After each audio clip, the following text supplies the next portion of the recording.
So this morning I am beginning a new unit from 12th NCERT portion, the last unit ecology, where I am going to deal in a sequence from now 3 chapter at a stretch, beginning with organism and environment. And indeed I distribute the whole chapter in 3 parts. The introductory part, where how organism and the components, abiotic components of the environment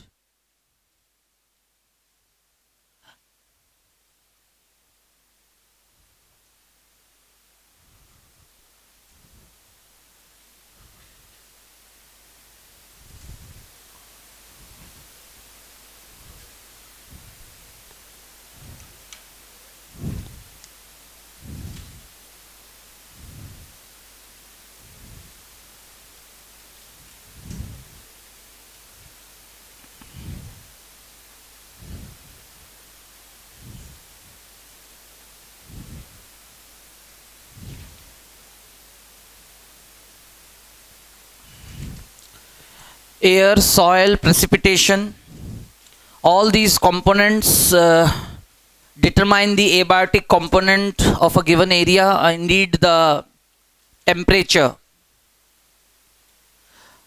How the 4 factors together and plan the environmental stress for an organism, how an organism in a given space, that space would be nick, habitat or whatever, so उस पूरे interaction को हम पहला हिस्सा मान लें. यहाँ से ऑल ओवर पूरा एक क्वेश्चन पैटर्न कवर हो सकता है फ्रॉम द चैप्टर.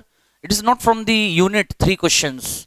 पूरे यूनिट से अगर लास्ट 7 to 8 ईयर्स का ट्रेंड देखें, 8 to 10 क्वेश्चंस अकेले इस यूनिट से आ जाता है. 4 चैप्टर्स हैं जिसमें मैं 3 चैप्टर्स आपको पढ़ाऊंगा, including environmental issues, biodiversity, followed by this chapter. Ecosystem आपको बॉटनी में डील किया जाएगा.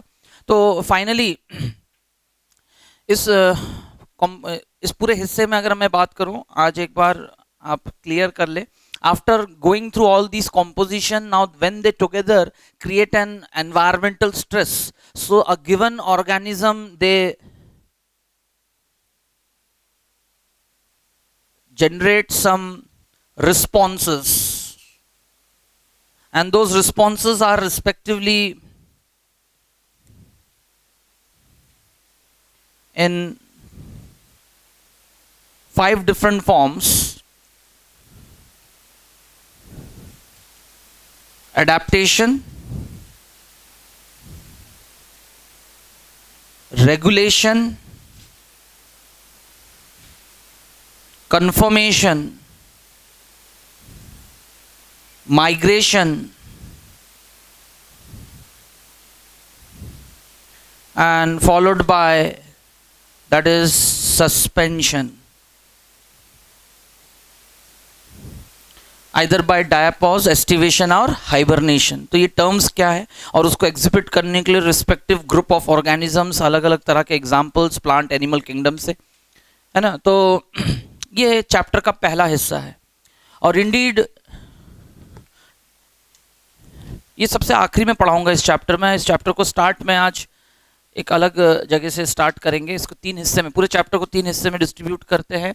अटमोस्ट 3 क्वेश्चन, एक एक हिस्सों से एक एक क्वेश्चन आ सकता है.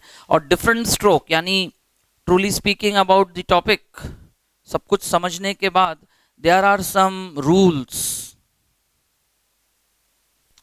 अब एनसीईआरटी में तो सिर्फ एलेंस रूल और Gauss exclusion principle rule discussed है, बट मैं आपके साथ जॉर्डन्स रूल्स, है ना, बर्गर्स रूल, ठीक है, इस तरह से करीब 7 रूल्स की मैं बात करूंगा.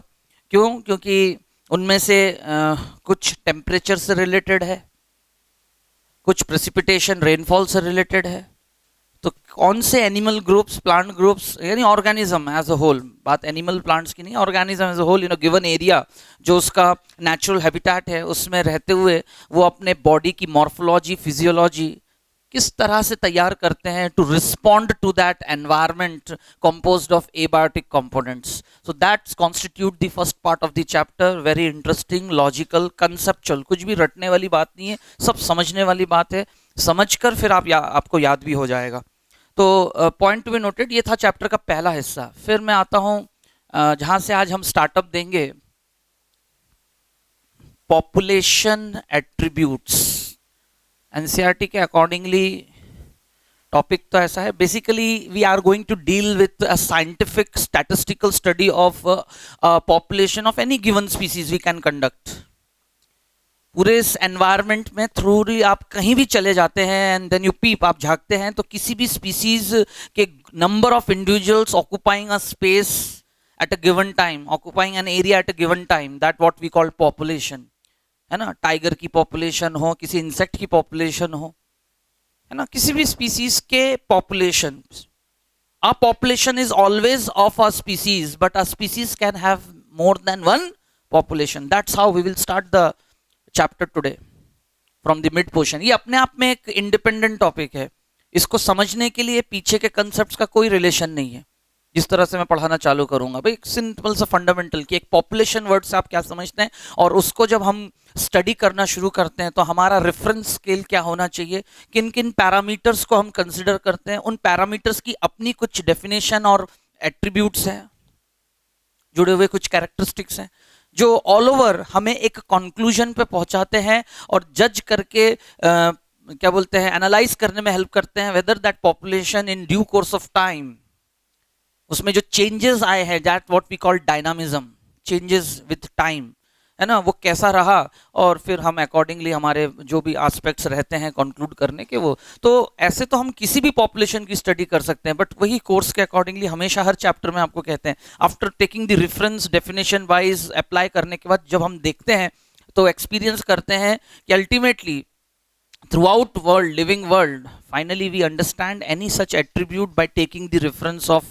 the only model, that is human being.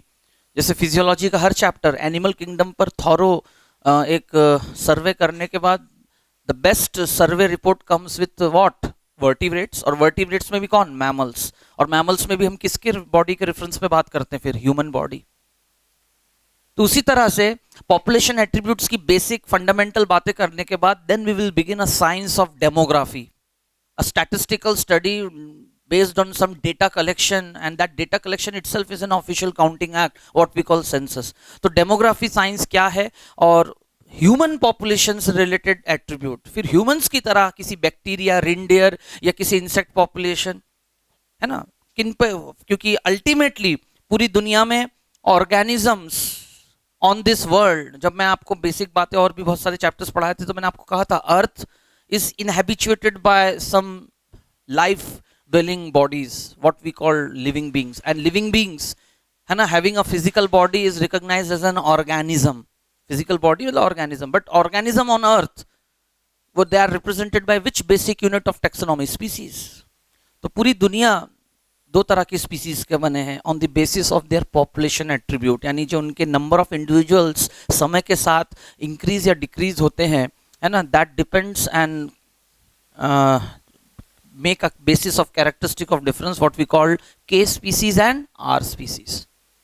तो किसी भी गिवन एरिया में अगर R species होगा, है ना, तो वहाँ का पॉपुलेशन साइज कैसा होगा, अगर कहीं K species है तो एनवायरनमेंट के साथ इंटरेक्ट करते हैं वो उसकी पॉपुलेशन साइज कैसी होगी। और ह्यूमन पॉपुलेशन पूरी दुनिया में दो तरह या इंडिट तीन तरह से बटे हैं, under developed population, developed population, developing population. इसको हम एज सेक्स स्ट्रक्चर किससे समझेंगे, a pyramidal presentation by age sex structure. तो वही है चैप्टर का ये मिड पोर्शन है जहां से आज हम एक्चुअली स्टार्टअप करेंगे, और इसमें यही सारी बातें आपको बताई जाएंगी, क्वेश्चन ओरिएंटेड पॉइंट्स यही हैं। Will begin with some attributes, then finally age sex structure, what do you mean by that, और उसके types, finally growth model. Chapter में ये तीन मेजर हिस्से हैं, बाकी तो एलाइड बातें हैं डिस्कशन में। What do you mean bye environmental resistance, what do you mean by carrying capacity, इनका आपस में क्या रिलेशन है जो कि ग्रोथ मॉडल को डिसाइड करते हैं, which is a graphical presentation of interaction of these two factor with time. Population size को ये दो फैक्टर्स जो है मॉड्यूलेट करते हैं और पॉपुलेशन साइज और डेंसिटी को डिटरमाइन करते हैं, तो वो एट्रीब्यूट्स में बता दिया जाएगा। लेकिन किसी भी पॉपुलेशन को रिप्रेजेंट करने का सबसे बेहतर तरीका है by a pyramidal shape structure. Pyramids itself are of three types, triangular, bell shaped and urn. Urn मतलब कलश आकार, अर्न शेप्ड. तो तीनों की क्या क्या कैरेक्टरिस्टिक्स है, गिवन प्रेजेंटेशन बना रहेगा, उसको देखकर क्या वो पॉपुलेशन के बारे में बता रहा है ना, एक स्पेस. वो मैं प्रेजेंटेशन सब बनाऊंगा और कंटेंट्स भी मैं लिखूंगा, वैसा का वैसा आप लोग इसको नोट डाउन करेंगे. तो ये चैप्टर का एक हिस्सा है. एंड फाइनली यहाँ से एक क्वेश्चन आ सकता है चैप्टर में. इफ आई काउंट 3, इस पूरे पोर्शन को पढ़ने के बाद एक क्वेश्चन, यहाँ से एक क्वेश्चन कवर होता है. And at last but not the least,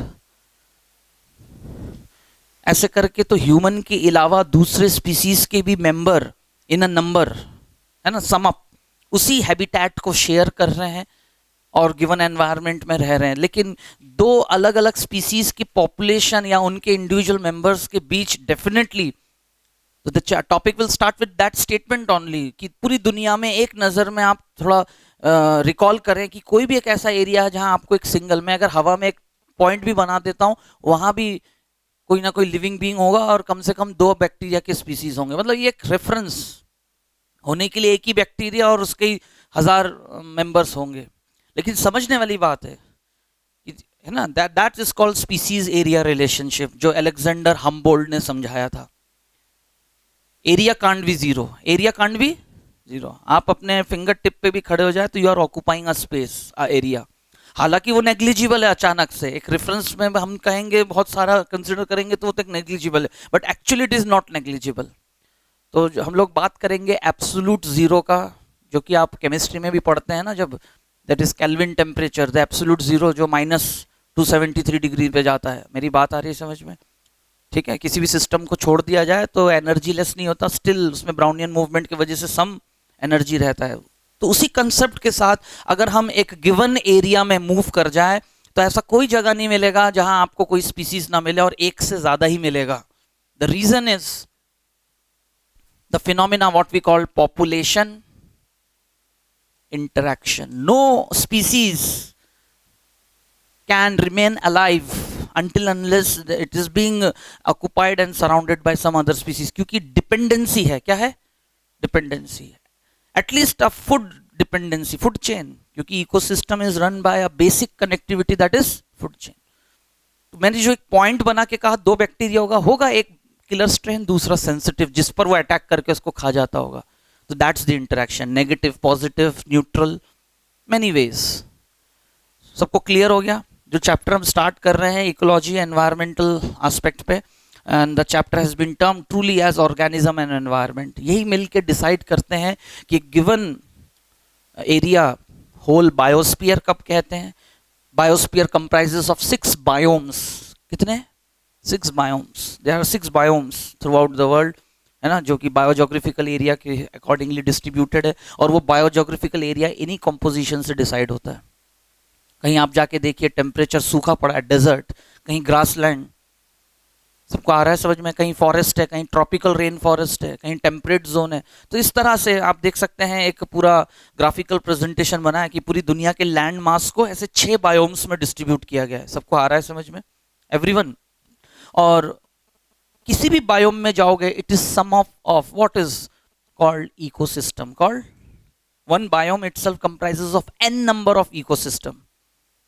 An ecosystem itself made up of n number of biotic community. A biotic community is made up of n number of population, and a population is of a species.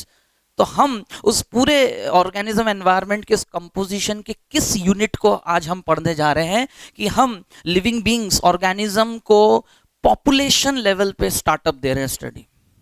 सबको आ रहा है समझ में? तो it's today's topic. आज मैं start करके अगले क्लास ही कंप्लीट कर पाऊंगा.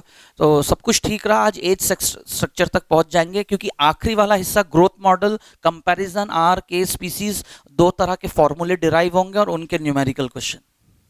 तो मैंने यहाँ ज़्यादा कुछ नहीं लिखा है ना. 3 प्रोमिनेंट हेडिंग्स लिख दिए चैप्टर में, बाकी इनको समझने के लिए एलाइड बातें पढ़ाई जाएंगी. और इस पे तो मुझे कुछ बोलना ही नहीं है. 6 तरह के इंट्रैक्शंस पढ़ेंगे. डेफिनेशन, प्रेजेंटेशन से भी क्लियर हो जाएगा. कंटेंट्स भी मैं लिखवाऊंगा.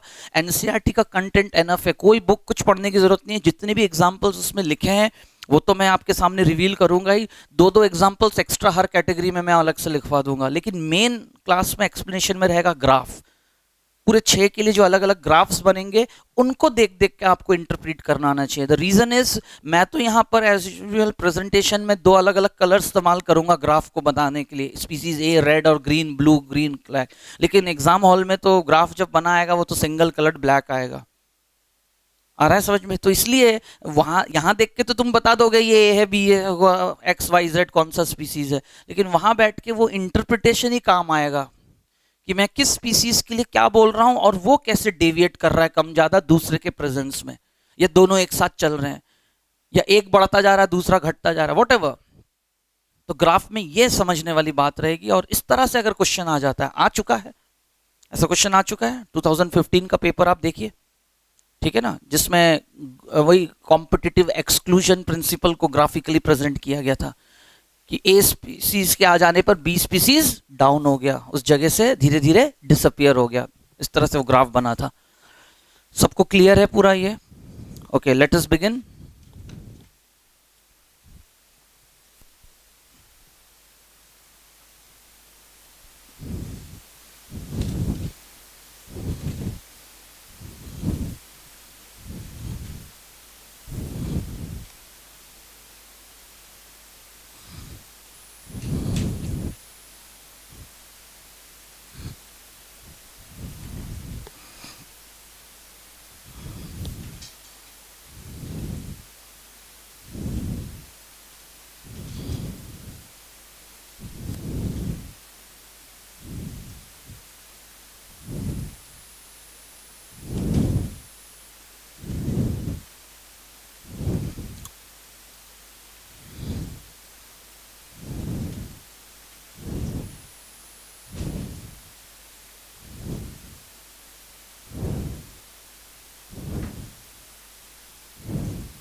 If we physically consider the whole earth as a planet, celestial body, but soon ये तो फिजिकल साइंस का डेफिनेशन टर्मिनोलॉजी इस पूरे प्लेटफॉर्म स्पेस को दिया गया है, बट इफ वी कंसिडर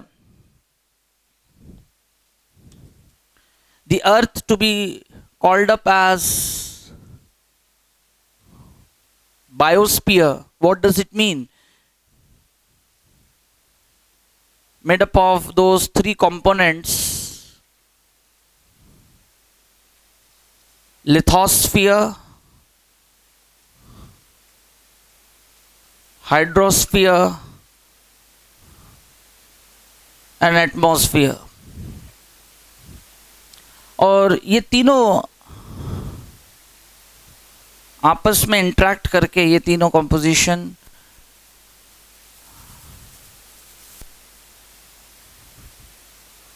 अर्थ में एक एबायोटिक फैक्टर कंपोनेंट जनरेट करते हैं।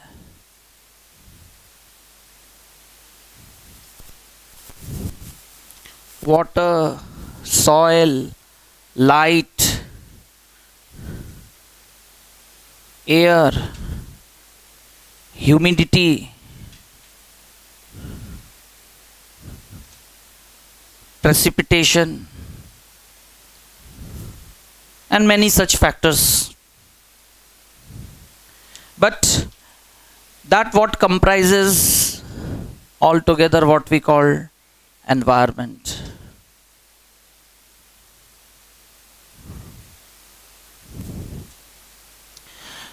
But the whole biosphere, spherical shape, bio means life. अचानक अर्थ सिर्फ प्लैनेट नहीं है, एक सेलेस्टियल बॉडी नहीं है, इसको बायोस्फीयर इसलिए कहते हैं क्योंकि इट इज बीइंग ऑक्युपाइड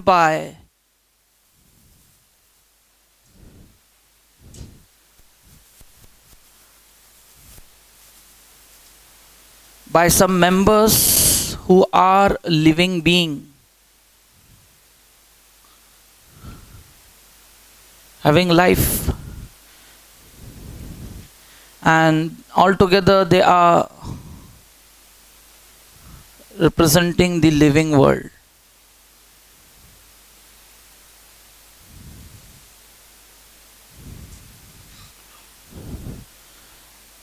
तो जिस एनवायरनमेंट में ये लिविंग वर्ल्ड रह रहे हैं,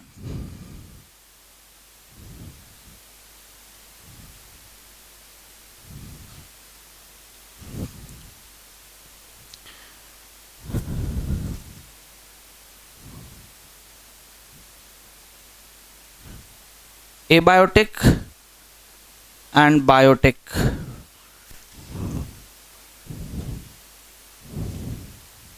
So earth as a biosphere having number of some of all those members who have got life, living being representing the living world, and experiencing and surrounded by these abiotic components as an environment, as the chapter has been named. So today we are going to actually depict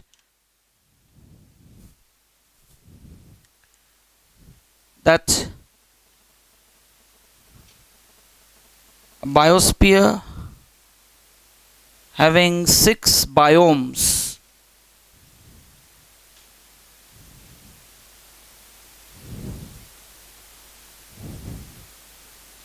biogeographical area, और ये area इस environment से decide होता है. Each biome has n number of ecosystem. Each ecosystem is made up of n number of biotic community.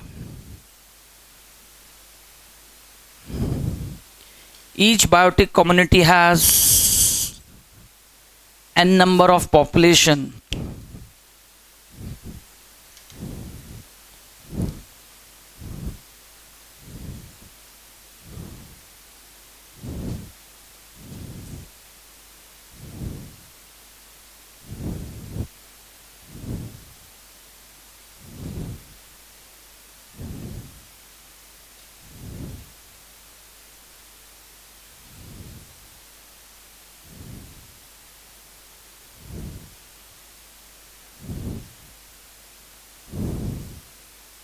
But each population is of a species.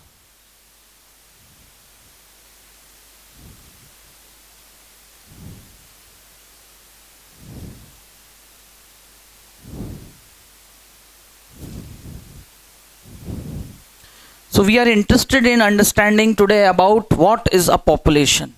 ठीक है, the whole living world, है ना.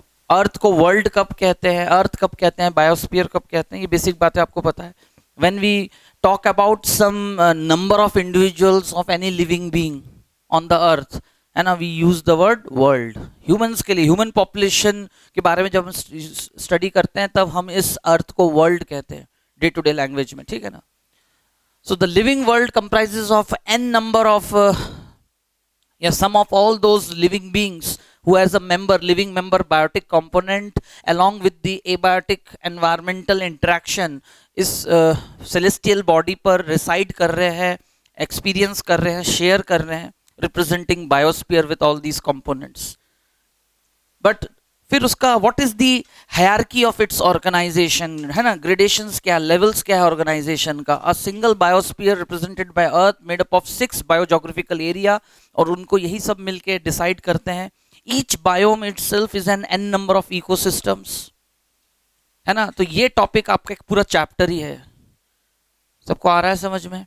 लेकिन अब हम उससे भी आगे बढ़ते हैं. एक इकोसिस्टम में जो बायोटिक कम्युनिटी बनती है, पॉपुलेशन इंटरेक्शन हमें इसी लेवल पे दिखेगा, यस और नो, क्योंकि it is made up of n number of population and each population is of a species. और कोई भी दो स्पीसीज, और हमारे कोर्स में हमें इंटर स्पेसिफिक इंटरेक्शंस पढ़ने. There are 2 types of interaction, intra and inter. कि विद इन दी स्पीसीज जो इंटरेक्शन होता है फूड शेल्टर के लिए, लेकिन है ना अमंग दी स्पीसीज, दो अलग अलग स्पीसीज के बीच, which is the basic unit of taxonomy. क्योंकि अल्टीमेटली जिस लिविंग बींग्स की मैं बात कर रहा हूं वो अपने फिजिकल शरीर के साथ इस पृथ्वी पर कैसे मौजूद है, in form of species. Life के अलग अलग डाइवर्स फॉर्म को कौन रिप्रेजेंट कर रहा है ऑन अर्थ, स्पीसीज.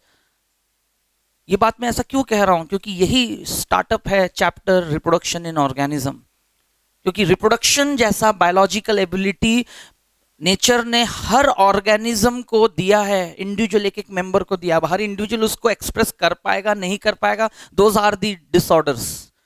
लेकिन बात एबिलिटी की करेंगे तो सबको मिला है बिलोंगिंग टू सेम स्पीसीज। तो हर स्पीसीज का एक एक मेंबर ऑर्गेनिज्म बॉडी रिप्रोडक्शन जो एग्जिबिट करता है उसका अल्टीमेट है मैं अपनी कंटिन्यूटी बनाए रखना।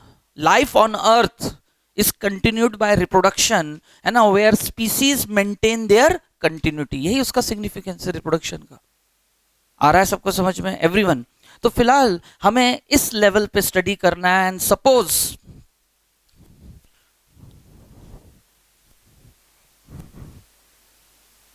ये कोई एक इंसेक्ट होगा, ये टाइगर है ना, ईगल, स्नेक, ह्यूमन। दुनिया के किसी भी एक जगह पे हम चले गए, 6 बायोम, कोई भी एक कॉन्टिनेंट उठा ले, कॉन्टिनेंट में अंडरस्टूड है फिजिकल पॉलिटिकल वर्ड्स, है ना, किसी के इकोसिस्टम में हम चले गए कहीं, क्या बोलते हैं, पॉन्ड इकोसिस्टम है, मैरीन इकोसिस्टम है, ग्रासलैंड इकोसिस्टम है, ट्री इकोसिस्टम है। सबको आ रहा है समझ में? फॉरेस्ट इकोसिस्टम है, फॉरेस्ट इकोसिस्टम उठाया मैंने, one of the most commonest. और उसमें एक कम्युनिटी उठाया और उसमें अलग अलग जो पॉपुलेशंस हैं अलग अलग स्पीसीज का, सब एक जगह बैठ के इंटरेक्ट कर रहे होंगे। अब वो ठीक है जो भी रहा, insect, tiger, eagle, snake, human, और है ना फ्रॉग, एक एम्फीबियन हो गया, मैमल हो गया, रेप्टाइल्स हो गए, बर्ड हो गया, मैमल, फिर इंसेक्ट, इनवर्टिब्रेट में ये हो गए। आ रहा है सबको समझ में? आंखों देखा एक फॉरेस्ट इकोसिस्टम में हमें जो मिलेगा।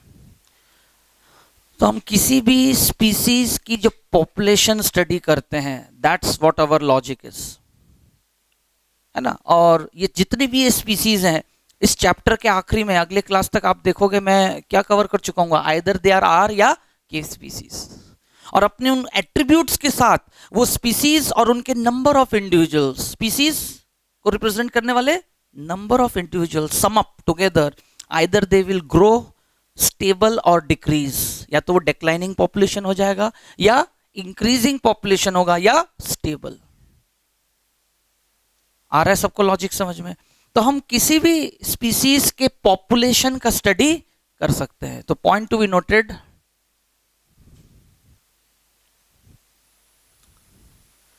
our definition of population will be concluded by this statement: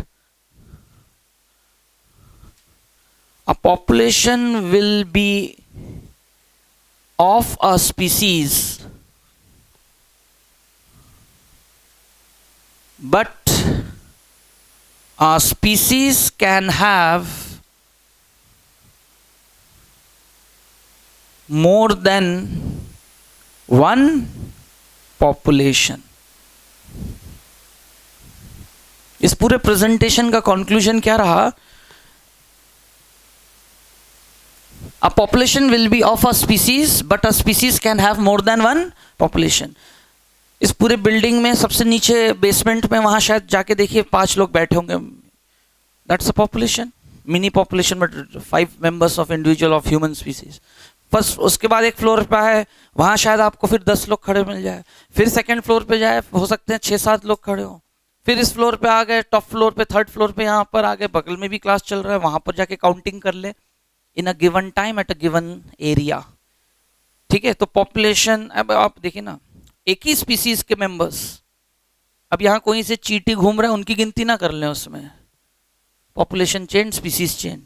सबको आ रहा है समझ में? तो अ population will be of a species but a species can have more than one population. Why so?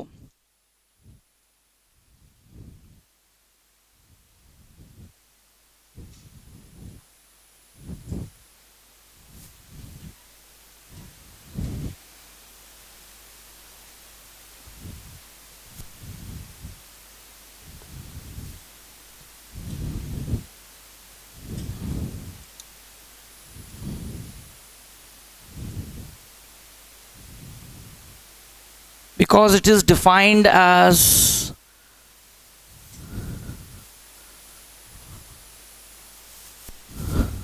sum of number of individuals of a species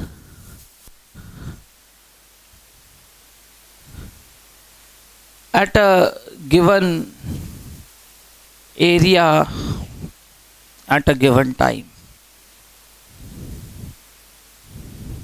Population is simply defined as sum of a number of individuals of a species at a given area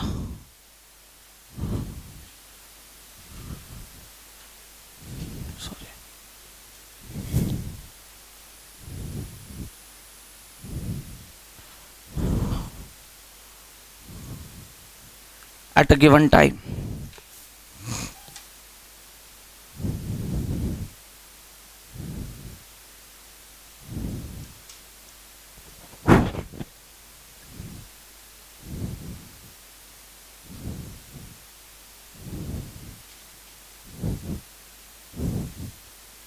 Population study can be conducted.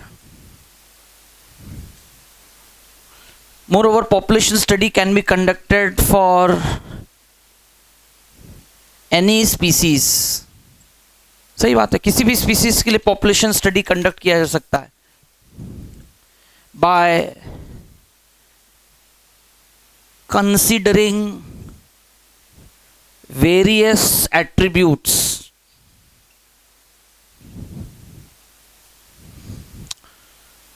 Human पे आने से पहले अगर हम एक general बात करें कि ठीक है ये सब समझ में आ गया कि किसी भी स्पीसीज की पॉपुलेशन को हम यही डिफाइन करते हैं, group of number of interbreeding individuals, वही, क्योंकि with in the species he members. तो ऐसे किसी भी एरिया में जाकर आप ग्रुप ऑफ इंटरब्रीडिंग इंडिविजुअल्स की गिनती करके eight a given time at a given area आप स्टडी शुरू करते हैं, दैट्स अ पॉपुलेशन स्टडी, जो कि डेफिनेशन से सामने बात आया।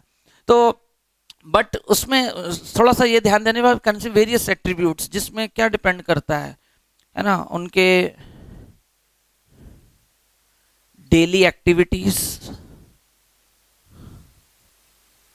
बर्ड्स की जो फोरेजिंग एक्टिविटीज बोलते हैं, है ना, उनके माइग्रेशन, रिप्रोडक्टिव बिहेवियर, ये कॉमन बातें हैं जो किसी भी स्पीसीज के लिए हम, है ना, माइग्रेशन मतलब उनका मूवमेंट करने की जो टेंडेंसी होती है डे टू डे लाइफ में या फिर through out the year seasonally, अलग अलग तरह के। तो डेली एक्टिविटीज, फोरेजिंग एक्टिविटीज, है ना, यानी पूरे दिन भर में क्या एक्टिविटीज रहे, और डेली एक्टिविटीज क्या, माइग्रेशन, रिप्रोडक्टिव बिहेवियर, फिर उनका सोशल बिहेवियर। हर एनिमल का सोशल बिहेवियर होता है, कुछ हमारे अंडरस्टैंडिंग में और कुछ हमारे अंडरस्टैंडिंग में नहीं है। जैसे ह्यूमन सोसाइटी, इंसेक्ट्स भी सोशलिज्म, पॉलीमॉर्फिज्म शो करते हैं। टाइगर पॉपुलेशन का भी अपनी एक सोसाइटी है, उनका एक मूवमेंट है, उनकी फैमिली वो कैसे रहता है, ठीक है ना, कितना एरिया ऑक्यूपाई करता है, ये बेसिक सब एनिमल बिहेवियर्स को पता करके सबका। क्योंकि शेर की गिनती ऐसे थोड़ी कि सारे शेर को पकड़ लो, खड़े कर दो और गिन रहे हैं उनको सामने से। They are being counted by their pug marks. मेरी बात आ रही है समझ में? सबको मेरी बात आ रही है समझ में? तो मतलब इसलिए मैंने सोशल बिहेवियर, एनिमल बिहेवियर क्या है उनका, फेरोशियस है कि नहीं, कितना फेरोशियस है, उसका सामना कर सकते हैं कि नहीं, कितनी दूरी से कर सकते हैं। तो सारे स्पीसीज की पॉपुलेशन स्टडी होगी, लेकिन तरीके अलग अलग होंगे। इंसेक्ट्स जो स्वार्मिंग करते हैं तो उनका कैसे स्टडी किया जाए, बैक्टीरिया के पॉपुलेशन की स्टडी कैसे की जाएगी लैब में, क्योंकि वो तो इनविजिबल है। तो इस पूरी दुनिया में आज अगर 8 मिलियन प्लस हमारे एपिक्स में लिखे ना 84 लाख ऐसे स्पीसीज योनिया हैं, मतलब जिससे गुजरते हुए हम बर्थ लेते रहते हैं। तो इट इज राइट, रॉबर्ट मैंने भी तो कहा है कि there are around 8 million species, but till date we have, biodiversity chapter में ये फिगर मैं रखूंगा आपके सामने, हम 1.5 मिलियन, 15 लाख ही अभी तक जो है डिस्कवर कर पाए। मेरी बात आ रही है समझ में सबको? यानी 22%, अभी भी 78% बचे हुए हैं।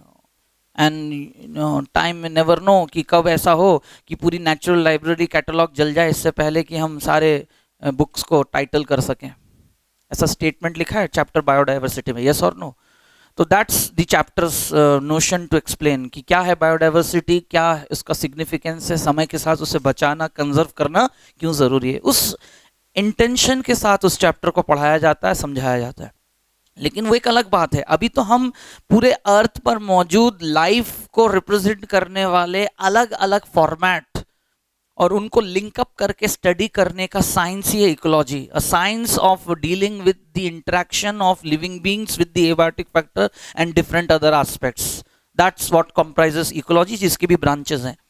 लेकिन पहले वाले चैप्टर में एक ऑर्गेनिज्म किसी भी गिवन एनवायरनमेंट के जो फ्लक्चुएटिंग पैरामीटर्स हैं, है ना, कि वहां का सॉइल कैसा है तो वहां का वेजिटेशन ऐसा होगा, ब्लैक सॉइल है कि रेड सॉइल है ना, कि टेराई सॉइल है, किस तरह का सॉइल है, वहां पानी कितना अवेलेबल है, ग्राउंड वाटर कितना अवेलेबल है, रेन वाटर प्रेसिपिटेशन, ये सारे फैक्टर्स मिलके वहां के वेजिटेशन और उस वेजिटेशन को कंज्यूम करके वहां के दूसरे और फौना एंड फ्लोरा,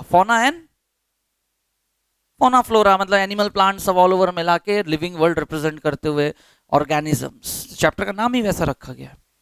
लेकिन उस चैप्टर के फर्स्ट हाफ को छोड़कर मैं सीधा कूद गया उस पूरे प्रेजेंटेशन के साथ कि बायोस्फीयर क्या है, ये बेसिक बात है। लेकिन हमें किसी भी living being as a species इस पृथ्वी को ऑक्युपाई करता हुआ उसके किस लेवल को हम स्टडी कर रहे हैं, जब वो, क्योंकि कोई भी स्पीसीज का मेंबर किसी भी गिवन एरिया में वो अकेला नहीं रहता है, लीस्ट डेंस भी होगा, अगर लीस्ट थिनली डेंसली भी होगा तो पता चला जैसे शेर ही है, शेर की फैमिली है ना, टाइगर टाइगरस और 5-6 कब्स है, एक territory 40 square kilometre 40 square kilometre का उनकी टेरिटरी है, मतलब एक शहर बस जाए 40 स्क्वायर किलोमीटर में। अरे यस और नो, उतना तो एक शेर की टेरिटरी होती है, तो जंगल कितना बड़ा होना चाहिए हेक्टेयर्स में। सबको आ रही मेरी बात समझ में? क्योंकि ऐसे पता चला कम से कम जो है 12-13 अलग अलग शेर की फैमिली ऑक्युपाई किए हुए हैं अलग अलग। कोई भी किसी की टेरिटरी में एंटर ना करें, क्योंकि सब अपने यूरिन से मार्किंग करके रखते हैं, क्योंकि यूरिन में मौजूद है फिरोमोन्स, क्या मौजूद है, और वो विद इन दी, ऐसा नहीं कि उसे इंसान सूंघ रहा है वहां फॉरेस्ट गार्ड। अरे आ रहा है समझ में? मैंने अभी अभी बात कही ना, कम्युनिकेशन, माइग्रेशन, सोशल बिहेवियर का ये हिस्सा है, उनमें अलर्ट अलार्म करने का तरीका। they release pheromones with different intention. It's not only for that sexual attraction during the breeding season. अपने विरोधी को जो है अलार्म करने के लिए, अलर्ट करने के लिए, या अपने ही कुछ मेंबर्स को, तो अलग अलग तरह के फिरोमोन्स रिलीज करते हैं।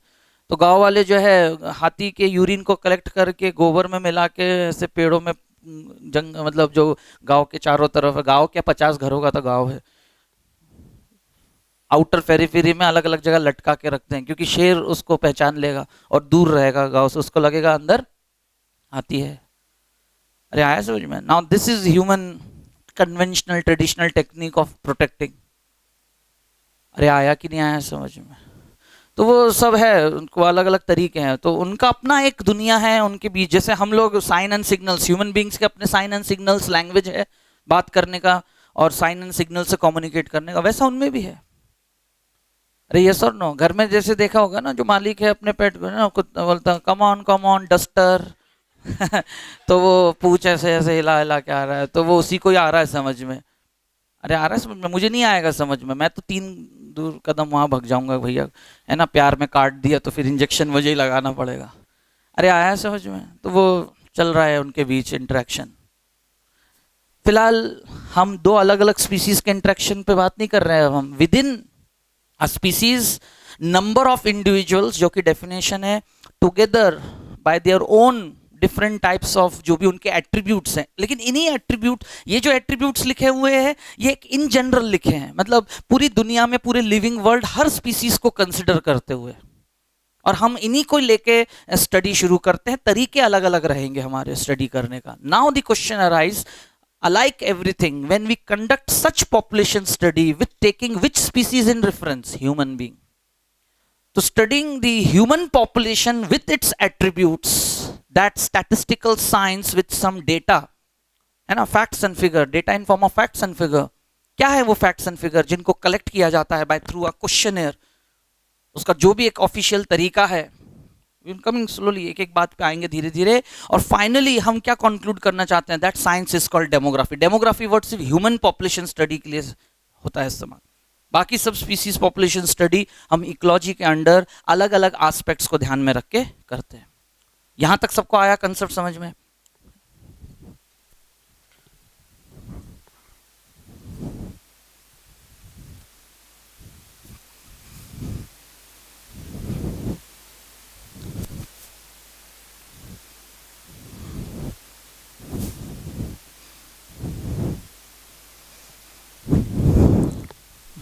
मतलब एक कॉमन फिनोमिना है कि आज आप देखेंगे किसी भी कॉलोनी में जाएंगे और एक ही कॉलोनी में 12-13 घर हैं एक लेन में, मतलब 12 इस तरफ 12 एक लेन है ना। अब 24 हाउसेस में से मान के चलिए 5-6 के घर में डॉग्स हैं, तो आप देखेंगे कि अगर कोई भी दूसरा स्ट्रे पप है ना, अनजाना उसी स्पीसीज का लेकिन उस एरिया का नहीं है, वो एंटर करता है मोहल्ले में, तो एक भी भौंकता है तो सारे भौंकने शुरू कर देते हैं, मतलब उसको भगाने के लिए कि आउट ऑफ द टेरिटरी हमारा एरिया, यस दैट्स देयर, है ना। तो मतलब मैंने बैठ के इसको स्टडी नहीं किया, वो वही मालिक बता रहे थे कि इसको देख के इसलिए हो रहा है। मैंने कहा हाँ तुम्हें ही आएगा समझ में, होगा जो भी हो, है ना। लेकिन नींद तो हमारी खराब हुआ ना, मतलब रात के 12 बज रहे हैं और सारे मोहल्ले के डॉग्स अगर बार्किंग चालू करेंगे, आप सोचो, है ना। इसलिए मतलब मैंने कहा कि हम इंसान हैं, पहले हम इंसानों का ही सोच लें जरा पहले, why thinking about others. Okay, so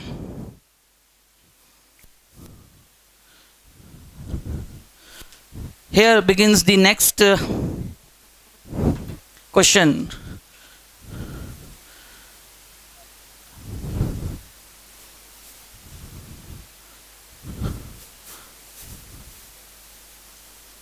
The statistical science of data collection with facts and figures. The statistical science of data collection with facts and figures to understand the dynamism, to understand the dynamism of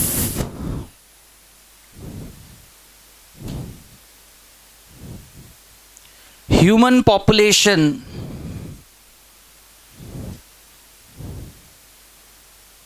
with time is called demography.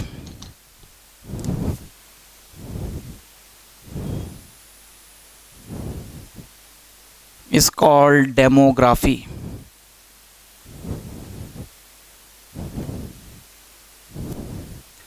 समय के साथ एक statistic science का इस्तेमाल करते, data collection, facts और figures को analyse करते हुए क्या समझना कि किसी भी ह्यूमन पॉपुलेशन, वही population at a given area at a given time, समय के रेफरेंस के साथ, है ना, डिफरेंशिएशन, चेंज आना, dynamism, that's called demography. And the demographic transition या फिर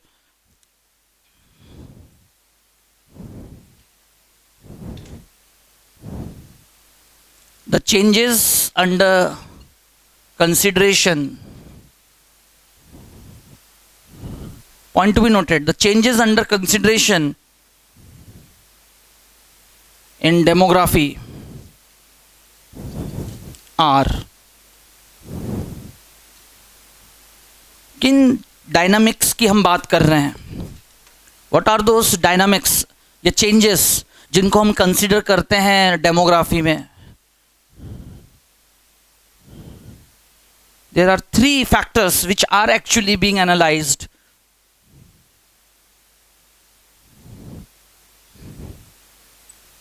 Population size,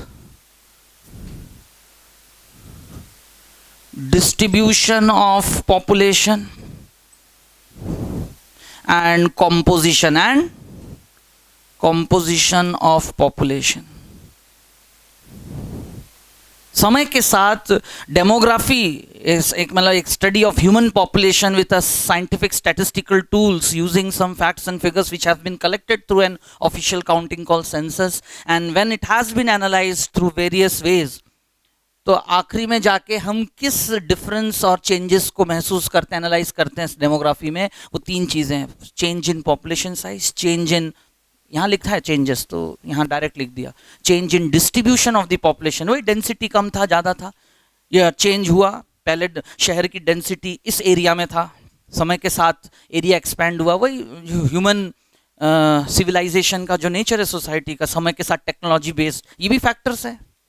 human population study में जैसा, क्योंकि हमारा नोमैडिक लाइफ तो नहीं है, हम तो अभी एनवायरनमेंट और नेचर से बाहर हटकर हमारा टेक्नोलॉजिकल डेवलपमेंट्स हो रहे हैं, तो हमारा पॉपुलेशन ग्रोथ का जो ग्राफ होगा और जो बिहेवियर होगा वो थोड़ा अलग तरह का होगा।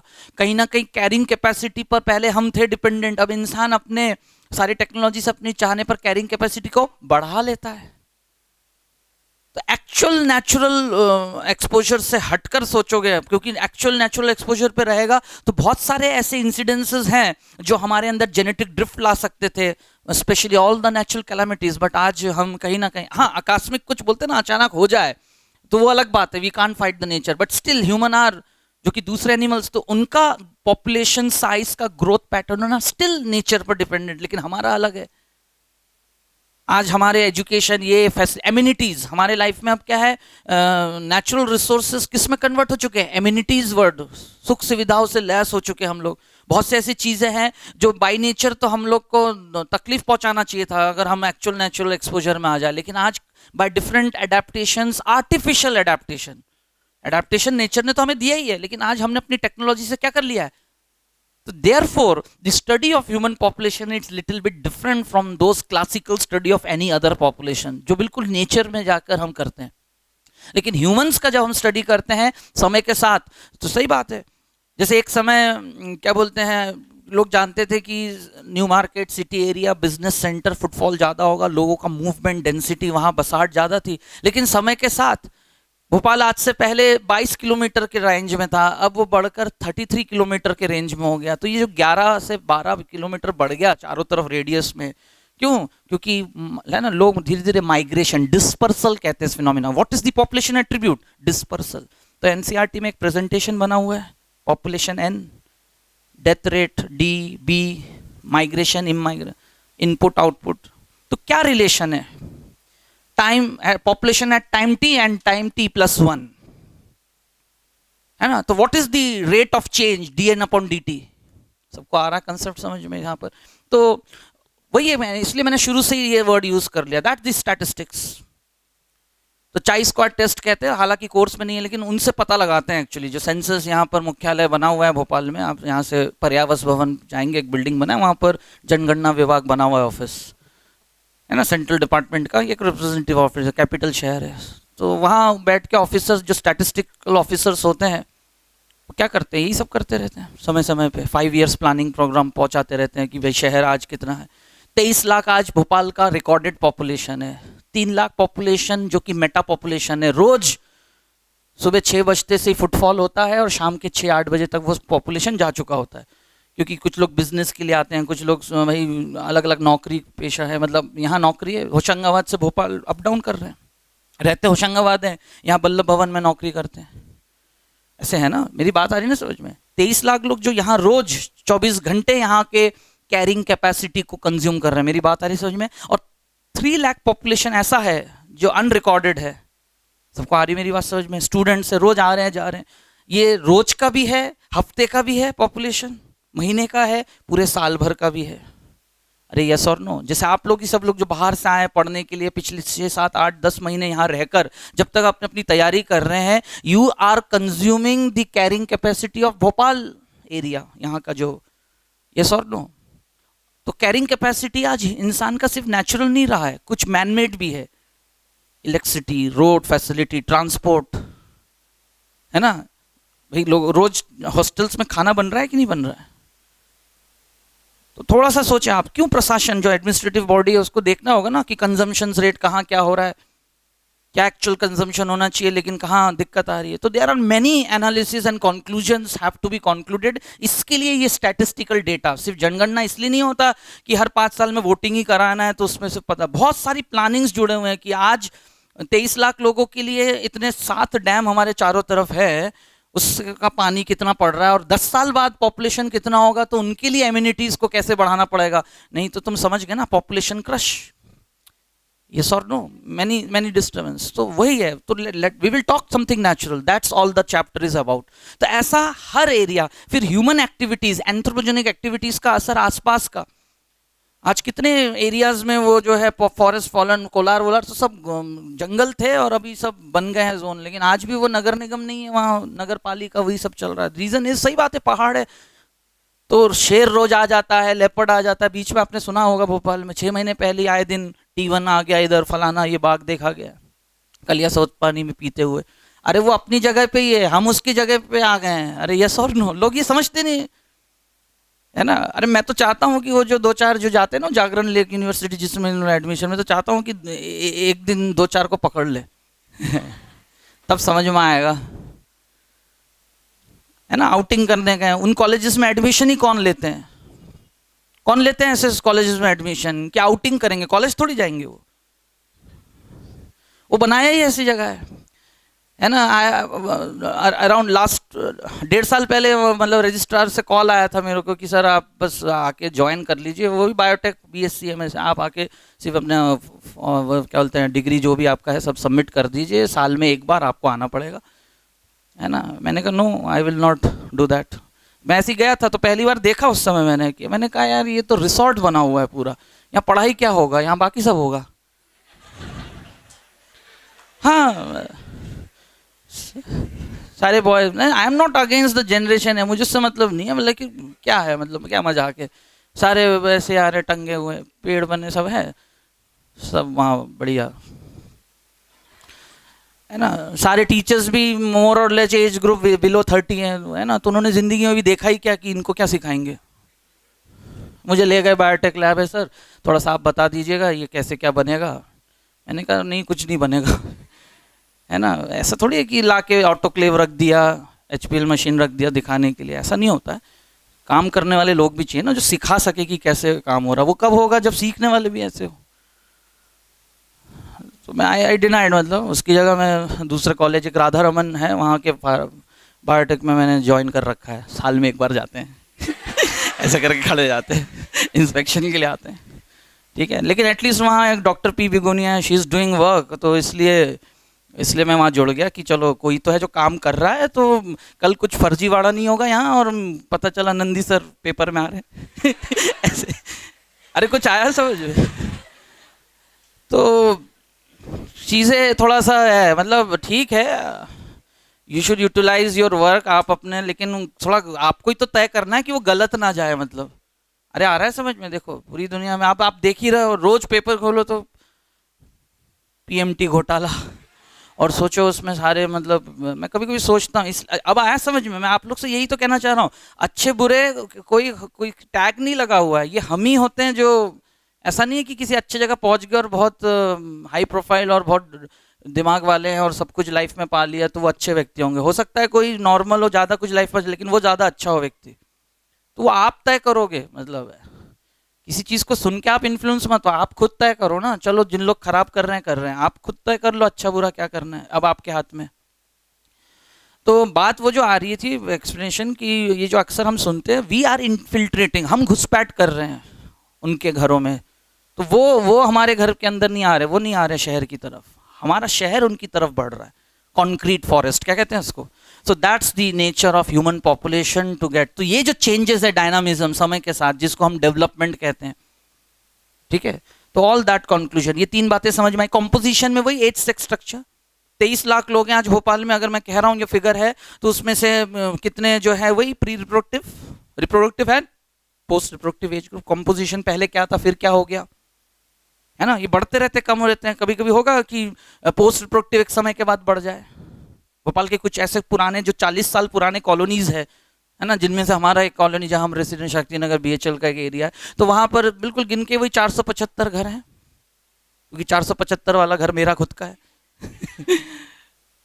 तो हाँ उसमें क्योंकि सब ओल्ड रिटायर्ड BHL के, मेरी बात आ रही है समझ में। And their progenies have left them, left मतलब बाहर चले गए, नौकरी कर रहे हैं, वहीं बस गए, साल 2 साल में कभी आ जाते हैं, अब फॉरेन में हो, किसी दूसरे शहर, बड़े शहर में, मेट्रोज में हो, है ना। तो अक्सर ऐसी जगहों पे फिर क्राइम रेट अलग से बढ़ेगा।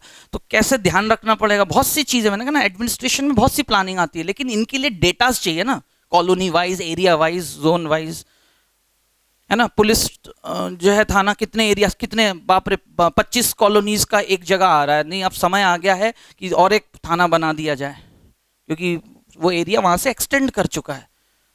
तो पुलिस क्राइम साइट पे पहुंचे, कभी कुछ हुआ तो इतने दिन तो कैसे काम चला लिया जब तक नहीं बनाया, क्योंकि हर काम ऐसा थोड़ी रातों रात प्लान हो जाता है। इतने दिन बीट स्टेशन बना दिया, पुलिस सहायता केंद्र बना दिया, पीसीआर वैन चला देते थे रात के 8 बजे के बाद 12-1 बजे तक। लेकिन ऐसा काम नहीं चलेगा, क्योंकि अब धीरे धीरे क्या होता है, कोई भी नई कॉलोनी बनती है, शुरू शुरू में कैसा रहता है, लैग फेस कैसा रहता है, क्योंकि धीरे धीरे लोग आते हैं, आते जाते हैं, ऑक्यूपाई होता है, फिर लोग वहाँ पहुँचते हैं, बिजनेस वाले अपना शॉप खोल रहे हैं। तो यानी धीरे धीरे मोबिलिटी, माइग्रेशन, 5 साल तो लग गए उसको ठीक ठाक पहुँचने में। 10 साल बाद दिखता है कि हाँ अब यहाँ भी करीब 400 फैमिली रह रहा है ना। तो प्रशासन भी क्या सोचता है, रोड अच्छे से अब बना दिया जाए। शुरू में वो वैसे ही रोड रहते हैं। तो this is the present situation of human population as a species occupying, जो हम we are still in the living world but have generated our own technical world, but still हमारे अंदर अभी भी वही नेचुरल चीजें, फोर्सेस काम कर रहे हैं। उन्हीं बातों को यहाँ हम एनालाइज करने जा रहे हैं।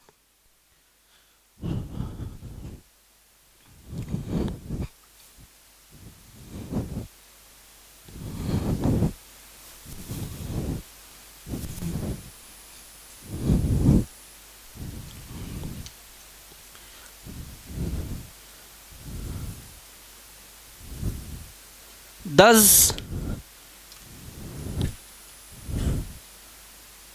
to conduct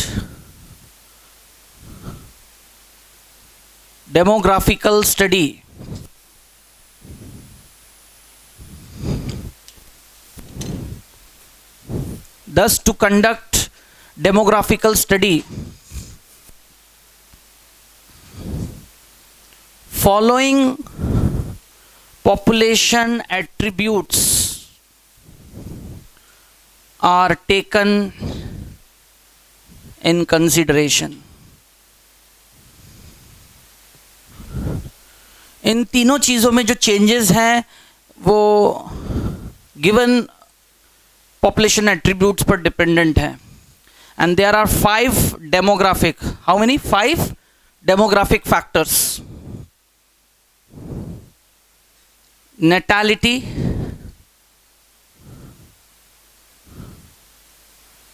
है ना, mortality, natality, mortality,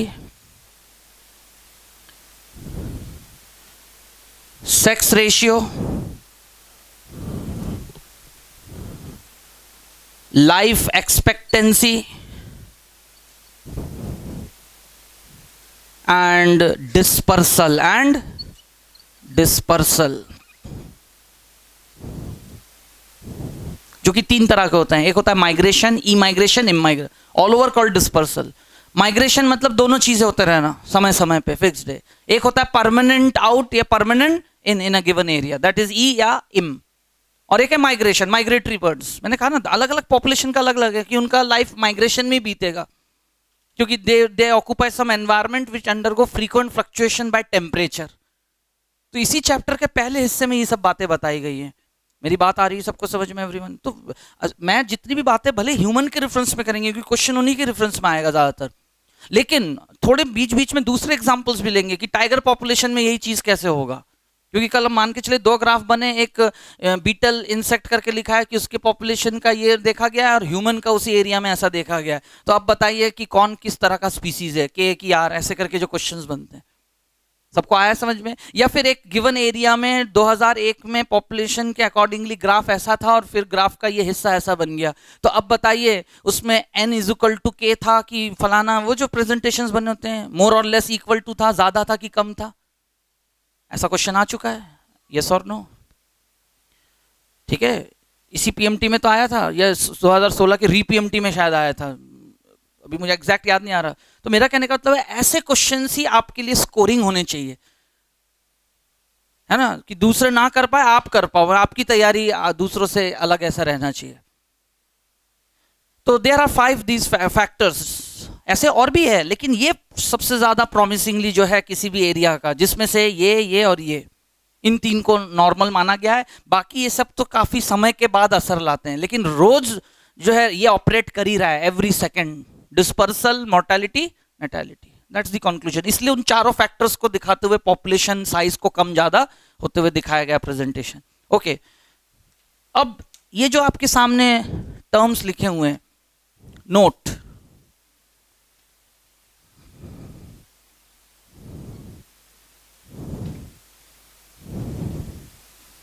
there are some factors which can't be studied in an individual। सही बात है। पॉपुलेशन स्टडी के लिए जिन एट्रीब्यूट्स को लिखा गया, इनको देख के ये लगता है कि इनको पता लगाने के लिए आप जाके एक इंडिविजुअल से क्वेश्चन पूछोगे तो आपको कंक्लूजन नहीं मिल पाएगा। आ रही मेरी बात समझ में? Point to be noted, there are some factors which can't be studied in an individual, that is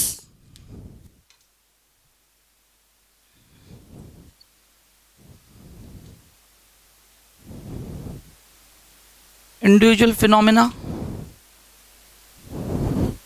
और एक है population phenomena। for example, birth, death, sex, life span,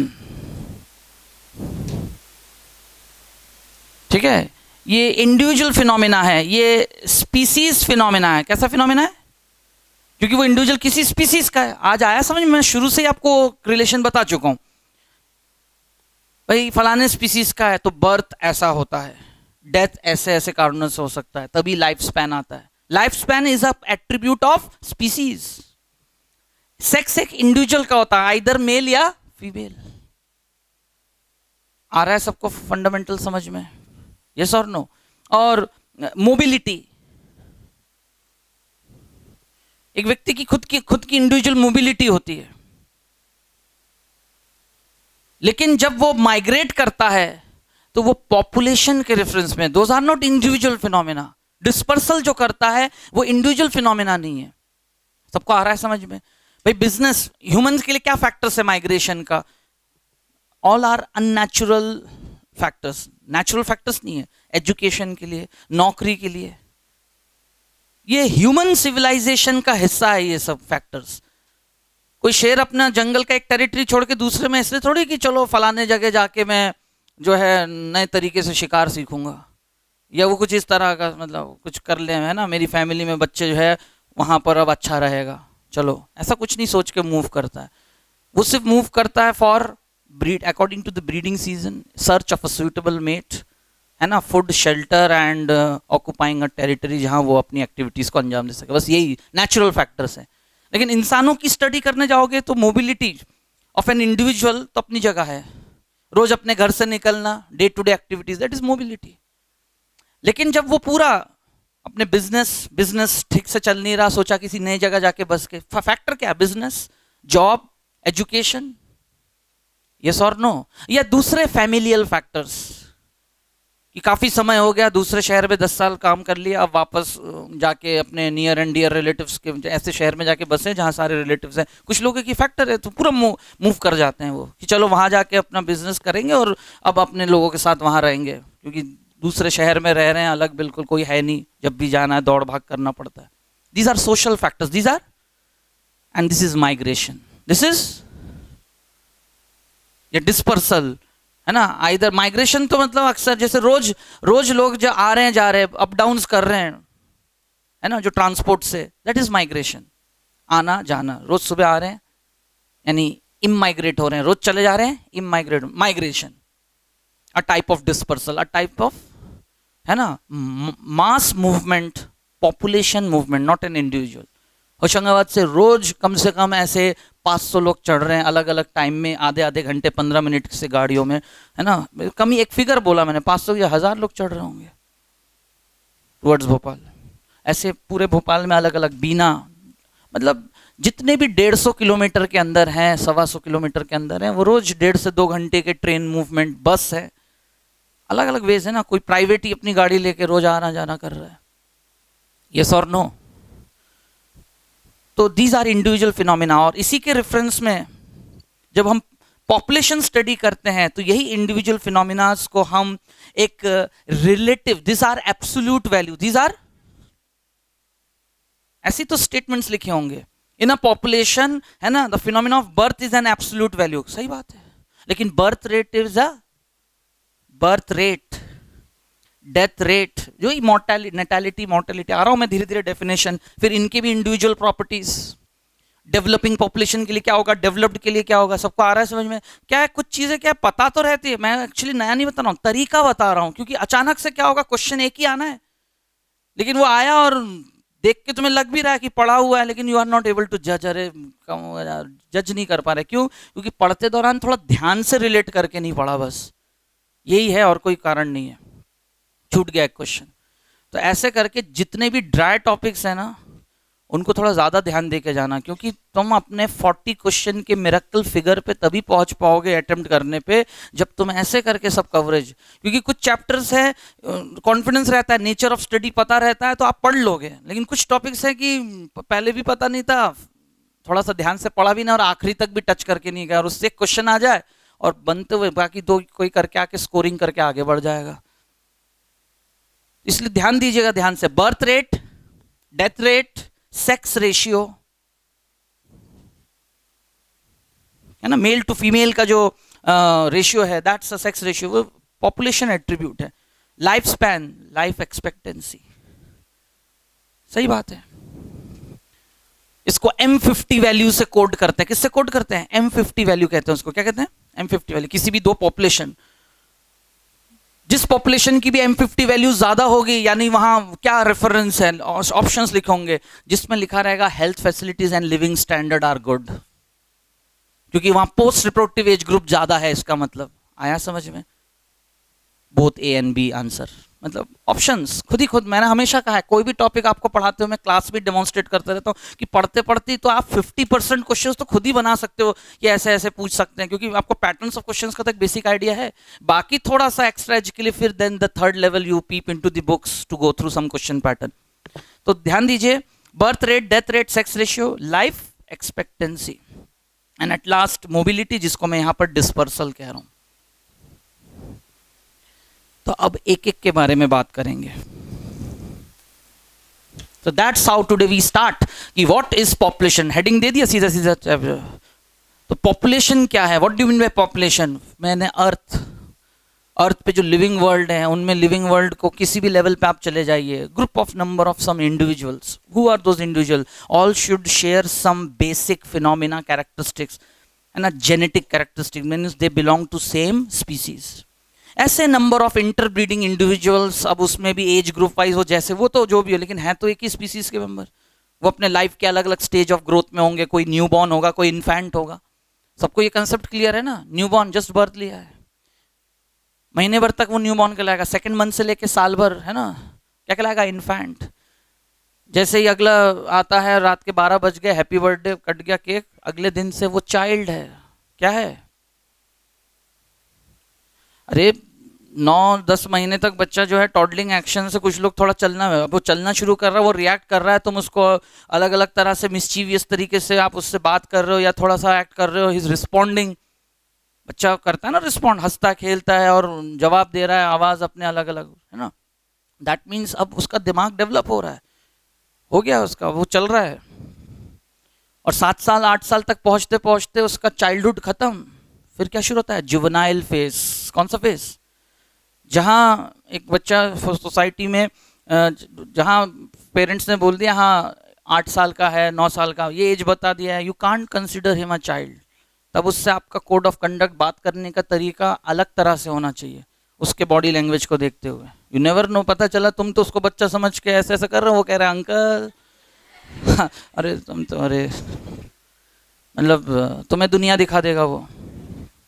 अरे कुछ आया समझ में? जुवेनाइल फेस, मेंटल क्यूरोसिटी से भरा हुआ पूरा, लॉट ऑफ क्वेश्चनर्स, और सही जवाब नहीं मिलेगा तो अगले ही 4 साल के अंदर 12 साल पहुंचते पहुंचते, है ना, प्यूबर्टल स्टेज, है ना, with physical changes, with intense physical changes, and that's your mid of adolescence. उसी को क्या कहते हैं? Mid of adolescence.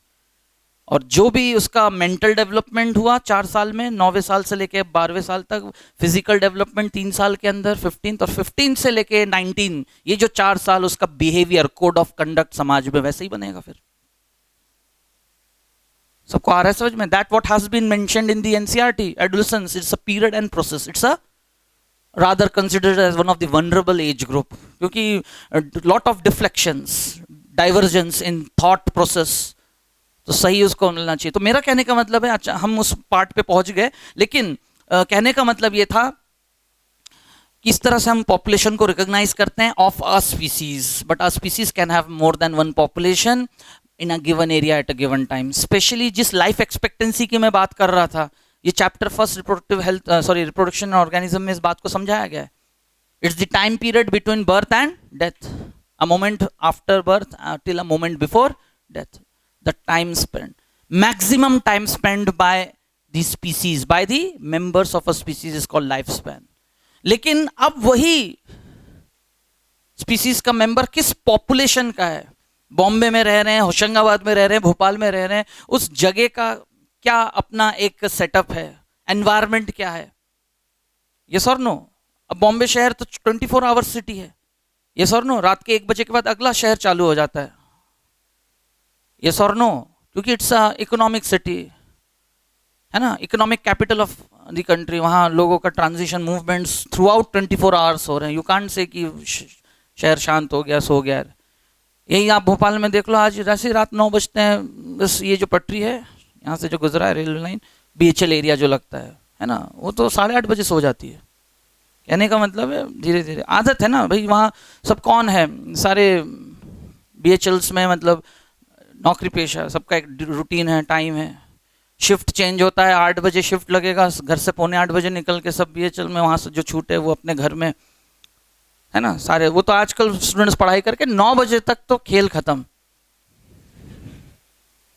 अरे आ रहा है समझ में? सो गए आप थोड़ा और, है ना। अगर 80% सिटी शांत हो जाता है तो उसको ऐसे ही माना जाता है। अब वो 20% लोग कोई भी है, कहीं भी मस्ती करते रहे 12-1 बजे भी, उससे क्या मतलब? वो तो स्टूडेंट कम्युनिटी आके यहाँ पर वो हो चुके हैं। अगर मैं प्योर यहाँ की बात करूँ, जो लोकल रेसिडेंट्स हैं, आप यही होशंगाबाद चले जाएं जो थोड़े इंटीरियर, वहाँ तो 7 बजे 8 बजे ही, क्योंकि सुबह 4 बजे उठना है। Most of the people are associated with agriculture activities. भले ही शहर बस गया, ठीक है, वो भी डिस्ट्रिक्ट प्लेस है, तो शहर का असर रहता है, जगह का असर है। तो वहाँ का क्राइम रेट, भाई मेट्रोज में क्या होगा, लोकल ट्रेन चलता है, उससे भी गिर के मर जाने का, किसी तरह के, है ना, रोड स्लेजिंग एक्टिविटी या किसी और चीज़, क्राइम एक्ट वहाँ ज़्यादा है। तो लाइफ एक्सपेक्टेंसी, यही जापान में आपने बर्थ लिया है, वहाँ भले ही वोल्केनिक इरप्शन आता है, लेकिन लोग ज़्यादा उम्र तक वहीं पाए जाते हैं। ये भी देखो आप। अरे यस और नो, वहाँ लोग नेचुरल कैलेमिटी से मरेंगे, लेकिन जो जगह है वहाँ की लिविंग स्टैंडर्ड ज़्यादा अच्छा है।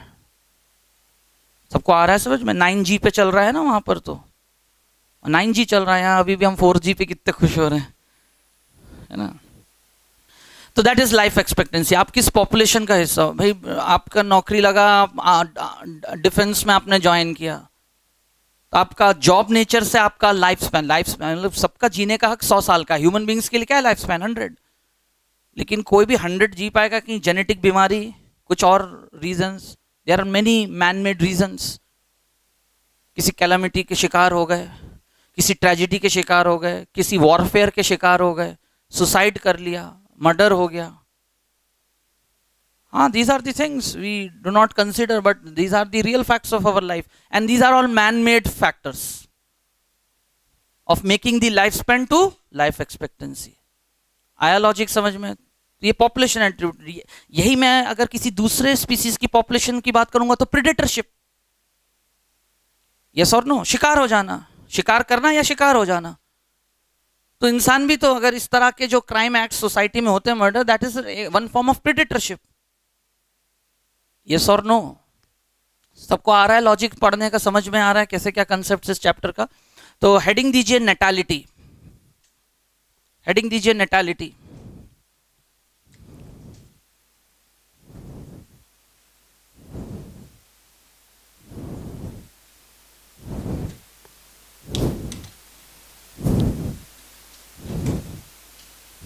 नंबर ऑफ बर्थ पर 1000 per year, number of birth per 1000 individuals per year. This factor increases the population size. सही बात है ये.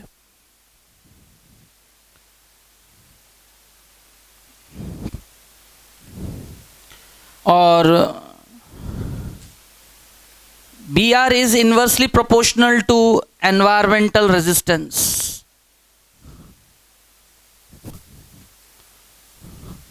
फाइनल कंक्लूजन यही है जो मैंने आपको ऐसा लिखवा दिया है. अब इसको मैं साबित करूंगा. तो टर्म देखिए मैं क्या यूज कर रहा हूं.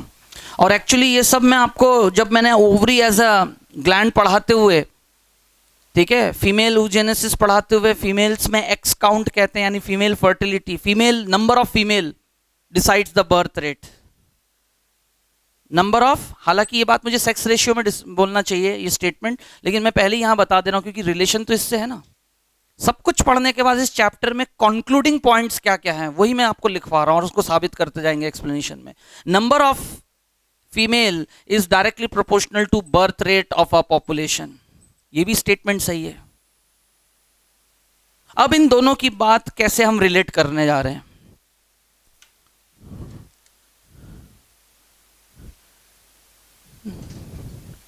natality depends upon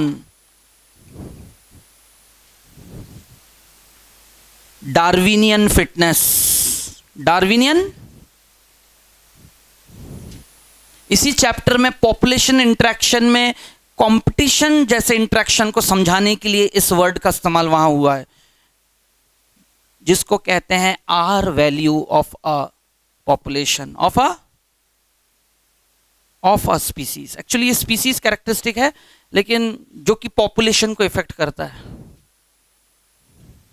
अभी आप लिखते जाइए मैं सब साबित कर दूंगा, लेकिन है ना यही याद रखना है. नेटैलिटी सिंपल सा डेफिनेशन, बात खत्म. Birth rate upon death rate, vital index, direct question direct answer इस चैप्टर के. लेकिन थोड़ा सा फंडामेंटली घुमा दिया जाए कि डेफिनेशन ये हो गया और ये फैक्टर, ये पॉपुलेशन एट्रीब्यूट पॉपुलेशन साइज को कैसे इन्फ्लुएंस करता है. अगर ये ऑपरेट कर गया तो पॉपुलेशन साइज बढ़ेगा ही, बशर्ते प्रोवाइडेड ये भी फैक्टर्स हैं कि इसका संबंध एनवायरमेंटल, किसी भी गिवन एरिया, एनवायरमेंट आज आप जानते हैं एबायोटिक कंपोनेंट, और वो सब मिलकर किसी भी जगह का हवा, पानी, फूड रिसोर्सेज, खाना पीना वही तो तय करते हैं कि वहां का पॉपुलेशन कितना बेटर सरवाइव कर पाएगा. अगर हम तो हैं जो कि फिर भी हमारे टेक्नोलॉजी से किसी तरह से तुरंत माइग्रेट नहीं करते, लेकिन दूसरे एनिमल मेंबर्स क्या करेंगे, दे आर हेल्पलेस, उन्हें तो माइग्रेट करना पड़ जाता है. That is the way to respond कि either surrender to the environment, किसी तरह से अडेप्ट कर ले, किसी तरह से अपने आप को एडजस्ट कर ले, कंफर्म कर ले, या कुछ भी हो जाए, रेगुलेटरी रहना. Anyhow these are different responses. लेकिन उन सब में एक है माइग्रेशन, और माइग्रेशन एक ऐसा फैक्टर है जो कि पॉपुलेशन साइज को कम ज्यादा कर सकता है. डायनामिज्म क्या कहते हैं. तो पूरे जितने भी स्पीसीज हैं, किसी का भी पॉपुलेशन हो या फिर ह्यूमन की बात कर लें, आज हम भोपाल शहर में रह के आसपास वाटर सोर्स, फूड सोर्स, सब कुछ आना, इकोनॉमिक फैक्टर से सब कुछ अगर ठीक रहा, यहाँ पर प्रॉपर क्राइम रेट कम है, लोग बढ़िया रह रहे हैं और एक हार्मनी बना हुआ है, क्योंकि there are many other factors of caste, creed and other religious aspects. तो इन फैक्टर्स के कारण आए दिन कुछ भी इस तरह का, जिसे मैनमेड, मैंने कहा ना कि नेचुरल कैलेमिटीज में एक मैनमेड है, वॉरफेयर है, रायट्स हैं, मास किलिंग हो गई, पॉपुलेशन साइज क्या हो रहा है, चेंज हो रहा है, कंपोजिशन चेंज हो रहे हैं. तो number of birth rate is depend upon all these are the environmental resistance. कोई बड़ी बीमारी स्वाइन फ्लू से फैल गया, मुश्किल से सुनने को मिलता है कि 32 लोग, तो 23 लाख में 32 लोग निपट गए, क्या फर्क पड़ रहा है.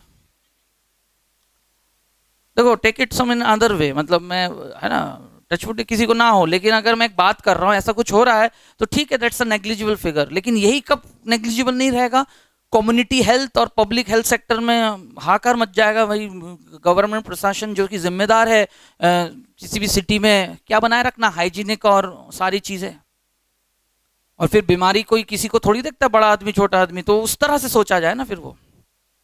तो बड़े पैमाने पे these are the environmental resistance, diseases, natural calamities, warfare, सब तो बर्थ रेट पे असर डालता है, क्योंकि तब ये बढ़ा ये घटेगा, ये जितना कम रहेगा यानी फेवरेबल रहेगा, एप्रोप्रिएट रहेगा, बर्थ रेट बढ़ेगा, पॉपुलेशन साइज। सबको आ रहा है लॉजिक समझ में? लेकिन अचानक से फिर अगला स्टेटमेंट क्या दिया कि ठीक है इसके साथ इनडायरेक्टली और इसके साथ डायरेक्ट क्यों। इसको समझने के लिए मुझे एक टर्म पे जाना पड़ेगा जिसे हम कहते हैं किसी भी स्पीसीज का आर वैल्यू क्या है, और आर वैल्यू ही डार्विनियन फिटनेस है। Now comes Darwinism. Darwin first stated over reproductive abilities of every species. Nature ने हर स्पीसीज को ओवर रिप्रोडक्शन करने की एबिलिटी दी है। दैट फाइनल एबिलिटी मतलब मैक्सिमम एबिलिटी को एग्जिबिट करने की एबिलिटी को हम कहते हैं biotic potential, which is represented by what? R value. R value is equal to B minus D, birth rate minus death rate. ठीक है, और वो R वैल्यू एक स्पीसीज प्रॉपर्टी है जो कि पॉपुलेशन, इसलिए ऐसा लिख दिया of a population of a species. Population तो हमेशा एक ही स्पीसीज का होता है।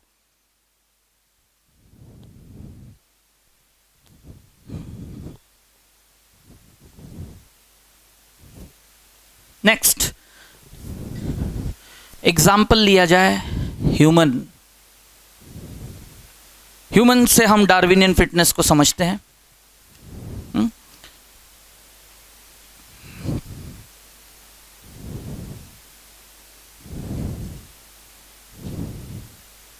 नंबर ऑफ ओवा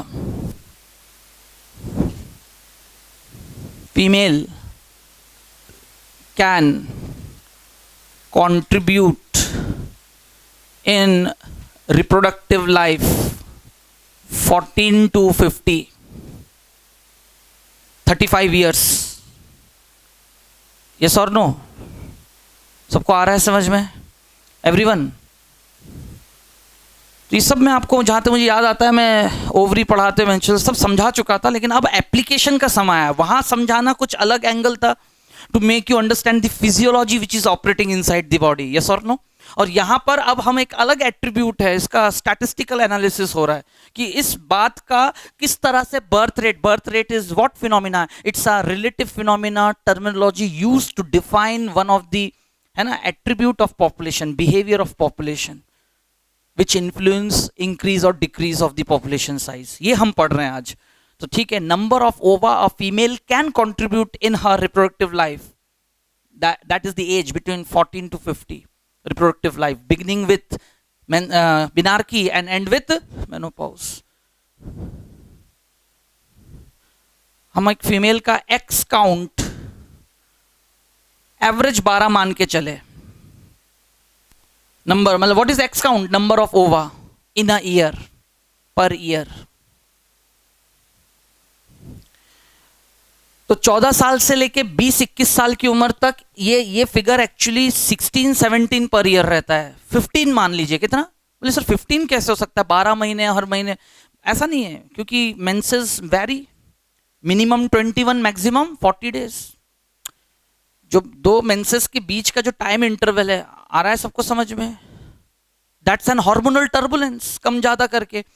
किसी भी एक फीमेल एक्स में अंडर स्टडी, आज मेंसेस चालू हुआ, अब अगला मेंसेस आज से 30, मैंने ग्राउंड फिगर लेके चल रहे हैं कि आज महीने का 29 तारीख है, अगले महीने के 26-27 तारीख तक अगला मेंसेस आएगा, 26 तारीख तक आएगा, ऐसा मान के चलिए। लेकिन वो आने की जगह वो 34 दिन अगले महीने के 30 को आ गया, 31 को आ गया, या फिर पहले आ गया, अगले महीने के 20 तारीख को आ गया।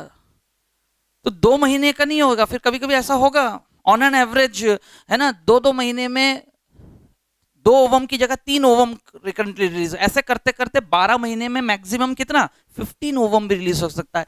तो ये कम उम्र में मैटरनल एज इफेक्ट, क्या कहते हैं इसको, कम एज में, है ना, फर्टिलिटी रेट ज्यादा। Fertility rate is counted as birth rate in. Fertility rate जब हम कहते हैं तब हम फिजियोलॉजी, मेडिकल साइंस के रेफरेंस में पढ़ रहे हैं। सबको आ रही है मेरी बात समझ में? उसी फर्टिलिटी रेट के वजह से बर्थ रेट क्या होगा। I am coming to that conclusion. Biotic potential reduces to fecundity rate. Fecundity rate से TFR, याद आ रहा है सबको? TFR से FR, और FR should be more or less equal to BR. But presently, the reproductive health chapter, which any constitutional country by its rules would like to suggest and educate and aware the citizen of their country, and to keep a check on growth. Yes or no? RL value क्या कहते हैं उसको, replacement level. कहां से पढ़ते हुए कैसे किस पे आ रहे हैं. तो हम नॉर्मली मान के चलें कि देखा गया मेडिकल फ्रेटर्निटी ये कहता है 14 साल की उम्र से लेकर 22 साल की उम्र तक ये एक्स काउंट फीमेल्स में 15-16 पर ईयर रहता है, यानी फर्टिलिटी रेट. किसी भी समय अगर वो कॉपुलेट करेंगे, higher chance of getting pregnant, motherhood. लेकिन बढ़ती उम्र के साथ ये एक्स काउंट घट के जहां 25-30 लग जाता है वो 12 और लेस देन 12, 10 या 11, यानी पूरे 12 महीने में throughout the year due to non seasonal breeder behaviour. Yes और नो, याद आ रहा है? Non seasonal breeding behaviour. Man can enter, human can enter into attaining the parenthood any time during the year. Yes or no? Because human females are primate placental. Yes or no? Primate exhibiting what reproductive behavior, which what characteristic reproductive cycle? Menstrual cycle. दूसरे non primate mammals की तरह नहीं कि उनमें एक heat period होता है, breeding season होता है, उसी समय ओवम अवेलेबल होगा. तो अगर पूरे 12 महीने में सिर्फ 10 या 11 बार चांस है, तो कभी ना कभी क्या होगा, अगर किसी ऐसे समय में कोइंसिडेंटली कॉपुलेट कर लिया लेकिन they couldn't experience what, pregnancy, वो कोई घबरा नहीं. तो इट्स एन अटेम्प्ट. सबको आ रहा है समझ में? जहां 30-35 प्लस हो जाता है वो काउंट घट के 9-7 आ जाता है. इसलिए तो फिर जहां 35 पार कर लेते हैं और एक्स काउंट चेक करते हैं, जैसे मेल्स में स्पर्म काउंट कहते हैं, वैसे फीमेल फर्टिलिटी चेक करने के लिए x count. What is x count? It is the number of over a female can contribute per year. Now ये तो पूरा रिप्रोडक्टिव लाइफ में बात कर रहे हैं. क्लियर? तो मैं 12 एवरेज मान के चल रहा हूं. 30 इयर्स इंटू 12, 35 की जगह मैंने राउंड फिगर 30, 360. तो ये फिगर क्या है? This is the R value of human. क्योंकि sperms are continuously available, ovum are discontinuously. Yes और नो? तो किसी भी पॉपुलेशन का बर्थ रेट किस जेंडर बॉडी से डिसाइड होता है? इस चैप्टर का क्वेश्चन आंसर होगा number of female individuals in the population. अगर एक पॉपुलेशन एक्स का सेक्स रेशियो हाई है, मोर देन 1 है, then what is the impact on future population size? It will increase. It will. सबको आ रहा है समझ में? सबको लॉजिक आ रहा है समझ में? क्वेश्चन प्रैक्टिकल बात छोड़ो, आप थ्योरेटिकल कंसेप्ट आ रहा है सबको समझ में? तो नंबर ऑफ फीमेल, किसी भी पॉपुलेशन का सेक्स रेशियो जो है मोर और लेस इक्वल टू 1 है, it's stabilized, declining, increasing, expanding, all the above, none of the above, या कुछ और इंटरप्रिटेशन लिखा है. आंसर होगा it's a stabilized population. It is a. तो हमेशा की तरह मेरा कहना है कि आज अचानक से मैंने एक टॉपिक स्टार्ट किया, रैंडमली स्टार्ट किया, लेकिन पहले मैंने सिनॉप्सिस आपके सामने रख दिया है. हम किस यूनिट के, किस चैप्टर के किन 3 हिस्सों में से आज एक टॉपिक को उठाया. उस चैप्टर के 3 हिस्से, ऐसा आप हमेशा रिवाइज करें. पॉपुलेशन एट्रीब्यूट्स एक दिन बैठ के रिवाइज करेगा, एक दिन इंटरेक्शन पर जब पढ़ाना हो जाएगा, या फिर पूरे चैप्टर का पहला हिस्सा क्या है ऑर्गेनिज्म, और वो किस तरह के एनवायरनमेंट का सामना कैसे कैसे कंडीशंस में करता है, और 5 तरीके से रिस्पॉन्ड करते हुए कुछ नियमों का अमेंडमेंट, बोलते ना, पालन करना. एलेंस rule, Gauss rule, Jordans rules, burgers rule. सबको आ रही है मेरी बात समझ में? उन रूल्स के क्या स्टेटमेंट है? किसी भी गिवन एनवायरनमेंट में एक ऑर्गेनिज्म को ऐसे टेम्परेचर फ्लक्चुएशन का सामना करना पड़ा, तो बताइए कौन सा स्टेटमेंट सही है उसके लिए. वही रूल्स के स्टेटमेंट्स लिखे रहेंगे 4 ऑप्शंस में, तो तुम्हें तुरंत रिकॉग्नाइज करना पड़ेगा. अगर टेम्परेचर फैक्टर ऑपरेट करेगा तो एक गिवन एरिया में, जैसे कैमल डेजर्ट एरिया है, तो कैमल के पास क्या फीचर है जो हमारे पास नहीं है, तो उसके लिए वो बर्गर्स रूल फॉलो करता है. हम नहीं कर पाते. बोले फिर हम कैसे राजस्थान? अरे वो तो फिर सब रहते हैं अपने अपने तरीके से, और एक्सट्रीम पे जाके फिर हम आर्टिफिशियल एडेप्टेशन पे जाते हैं. यस और नो? सबको मेरी बात आ रही है समझ में? Because we are regulator. We are, किसी भी तरह से हम रेगुलेट करते हैं. We doesn't surrender, we doesn't migrate, else we doesn't confirm ourselves.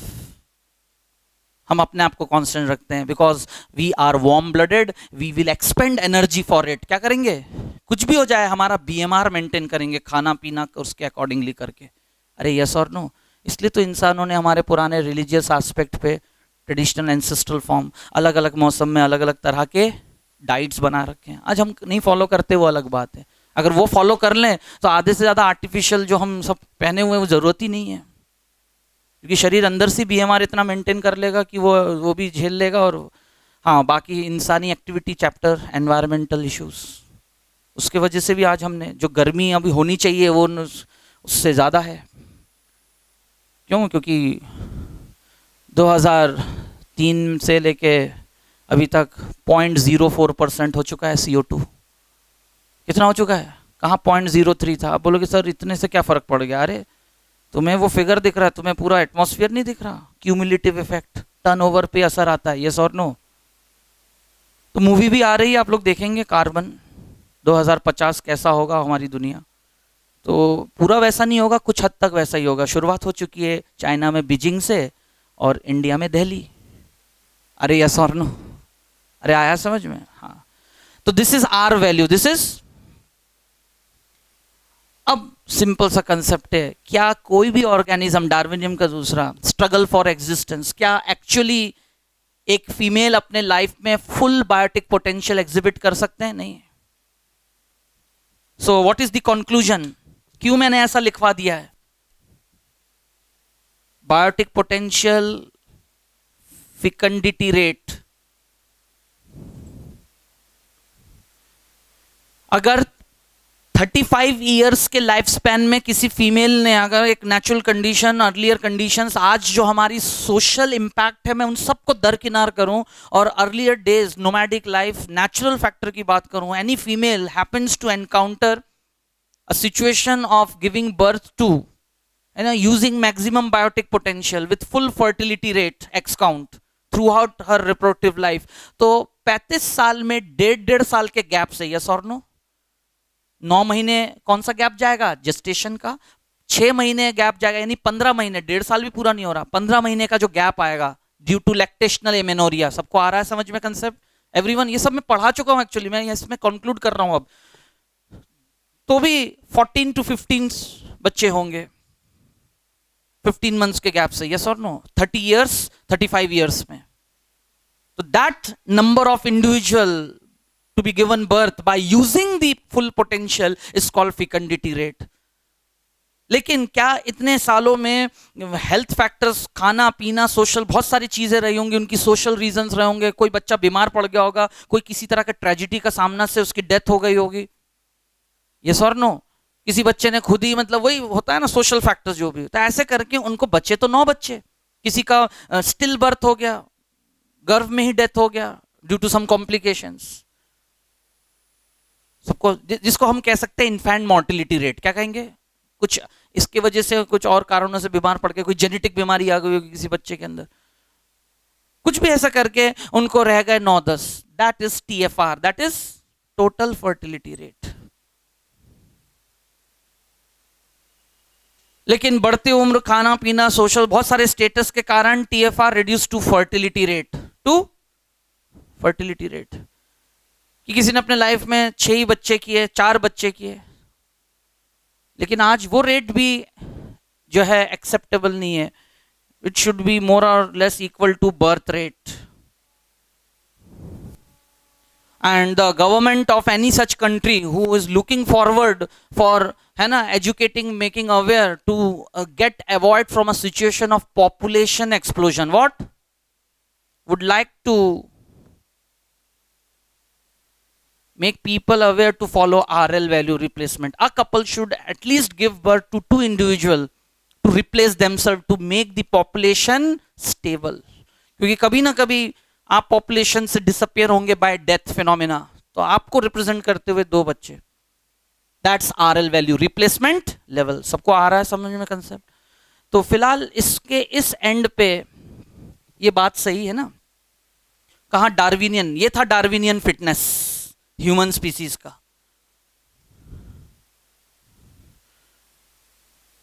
Clear? तो ये तो एक एवरेज ऐसा निकाला है, it could be between 250 minimum, maximum 450 500, क्योंकि फीमेल टू फीमेल ये एक्स काउंट वेरी करेगा थ्रू आउट लाइफ। सबको आ रहा है समझ में? एवरीवन, ये बहुत ही इंटरेस्टिंग बात है, क्योंकि इसी को हम पढ़ेंगे जब हम पढ़ेंगे हार्डी विनबर्ग लॉ। उसमें मैं रैंडम मेटिंग की शब्द की बात करूंगा कि दुनिया में क्या होता है कि सोशलिज्म एक बहुत बड़ा फैक्टर है, कि किसी भी हम जानते हैं कि जेनेटिक्स में जिस रिकॉम्बिनेशन की हम बात करते हैं वो ह्यूमन सोसाइटी में सिविलाइजेशन के चलते हुए, ठीक है, that is through marriage. Marriage is what? Permitted sex. Law की किताबों में ऐसे ही लिखा है डेफिनेशन। तो नेचर में चीजें फिक्स हो जाती हैं कि फलाना जीन पूल के एक मेल और फीमेल ही थ्रू आउट लाइफ अपने ही जीन्स के रिकॉम्बिनेशन से यंग वंस देते रहेंगे। आ रहा है समझ में?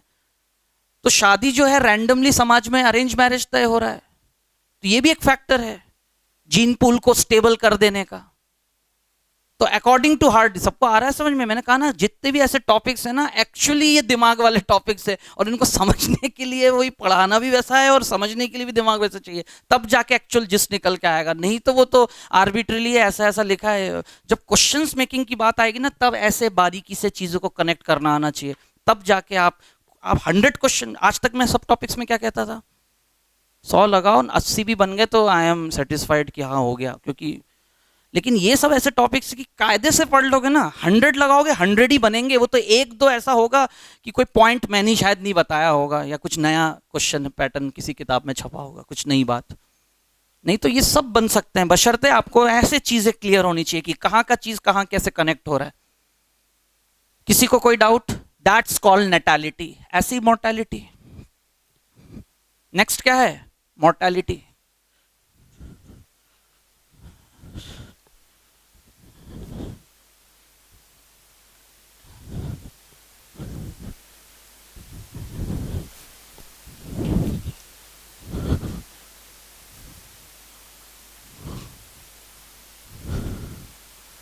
नंबर ऑफ डेथ पर 1000 पर ईयर।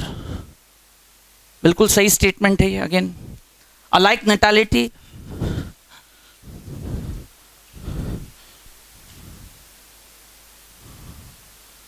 और एक पॉपुलेशन में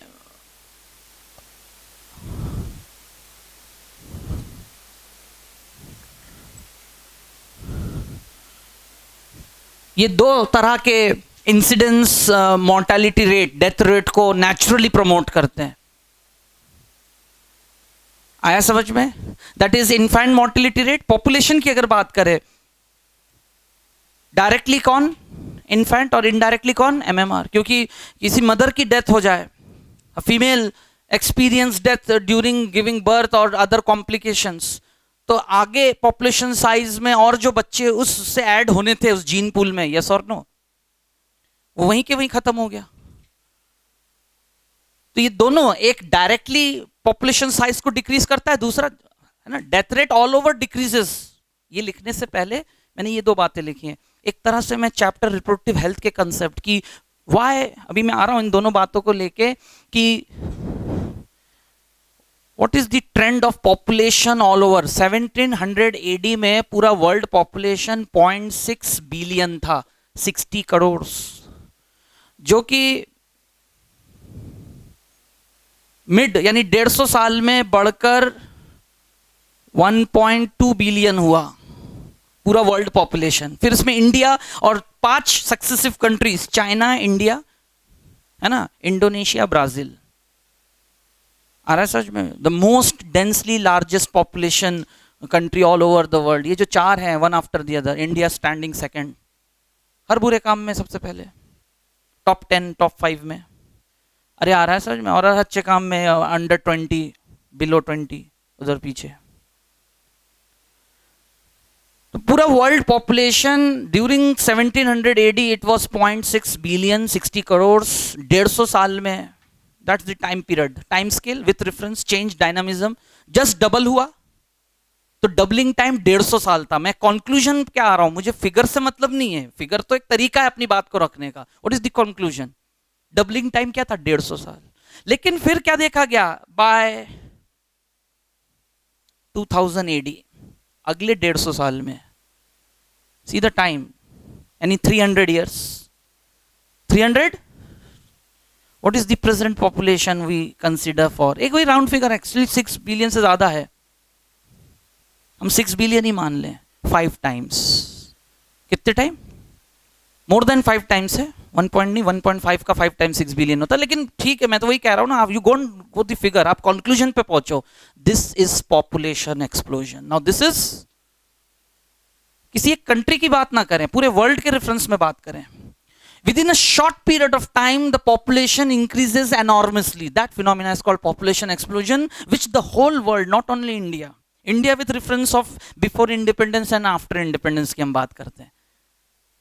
और इंडिया का जो ग्रोथ रेट था वो 2.1 था ड्यूरिंग 60s, एंड 10 साल जो था 1960 से 1970 का वो समय था जब ग्रोथ रेट कितना था, 2.1।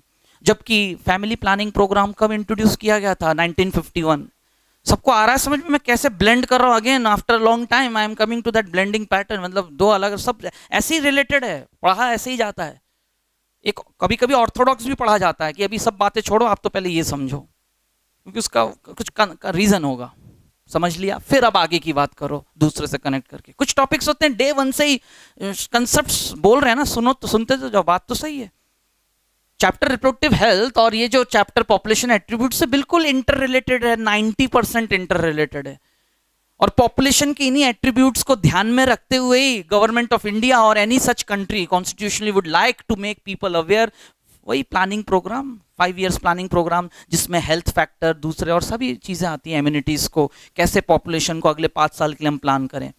जिनमें से सबसे बड़ा है, क्योंकि किसी भी कंट्री के कह सकते हैं इंटीग्रिटी को एक हेल्दी सिटीजन ही मेंटेन करेंगे, तो health in terms of STD awareness, in terms of other such things, population size, जितना डेंसिटी बढ़ेगा अनहाइजीनिसिटी बढ़ेगी। शहर भले डेवलप हो रहा है लेकिन शहर के चारों तरफ गंदगी बढ़ेगा, तो यू नीड प्रॉपर सैनिट, हर चीज की प्लानिंग होनी चाहिए, नहीं तो at the round of clock things are going to be uncontrollable at a time.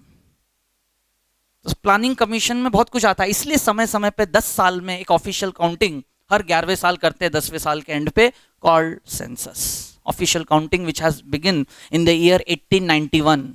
First official counting कब चालू हुआ था सेंसस, 1891। तब से लेके हर 10 साल के गैप से किया गया। लास्ट सेंसस 2011 में रिकॉर्डेड है, अगला होगा 2021 में।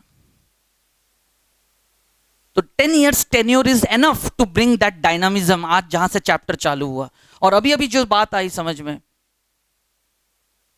तो कंट्री लाइक इंडिया 1951, तो उस चैप्टर में यही तो कहा गया है कि इंट्रोड्यूस करने के बाद भी समाज में कुछ तो कमियां थी, कुछ तो लूप होल्स थे उस प्रोजेक्ट में कि सरकार समझ नहीं पाई। उसने सिर्फ एक ही चीज को प्रमोट करना चाहा, लोगों के बीच बर्थ कंट्रोल, लेकिन जाके देखा सर्वे करके, मतलब 20 साल 51 से 60, वही है ना, उस 10 साल में देखा कि अरे ग्रोथ रेट तो बढ़ता ही जा रहा है, पॉपुलेशन साइज। तो human Indian population has experience the utmost growth rate 2.1% during 60s 70s। Presently 1.7 है, क्या है, और सीधी डबलिंग टाइम वही 150 साल, लेकिन 5 टाइम्स ग्रो कर गया। This is the population explosion. लेकिन नियर फ्यूचर ऐसा ना हो, क्योंकि अर्थ की पूरी जो बायो कैरिंग कैपेसिटी है 9 बिलियन, कितने लोगों के लिए? जिस दिन हम 8 बिलियन पार करेंगे, अब आ रहा है समझ में क्यों दूसरी दुनिया में जगह ढूंढा जा रहा है? नहीं आया समझ में? क्यों जाके जो है ना एविडेंसेस ऑफ लाइफ और उसके जो फैक्टर्स वहां जाके ढूंढे जा रहे हैं। एक दिन आएगा कि लोग यहां से वहां माइग्रेट करेंगे।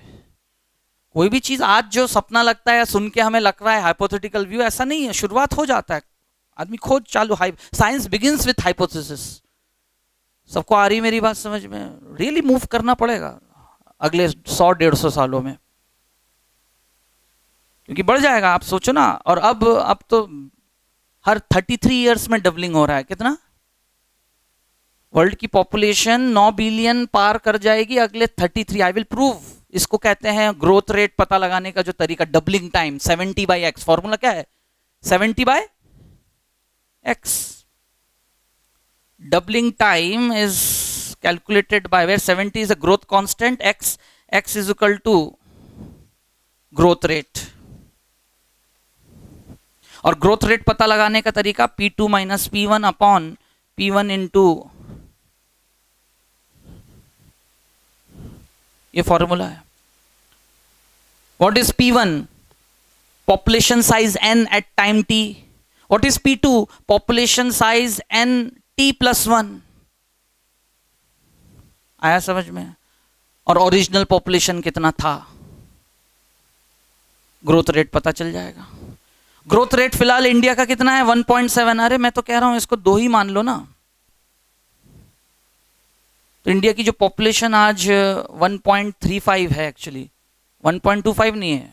जो लास्ट सेंसस था 2011 में, उसमें 1 अरब 33 करोड़ कुछ लाख, मतलब तो उसको मैं 1.35 राउंड बना दे रहा हूं। अरे तो 11 में थे ना, 6-7 साल हो गए, 40 हो गया होगा। क्योंकि what does it mean if I से 1.7 growth rate Indian population percent, it means 17 individuals पर 1000 पर ईयर।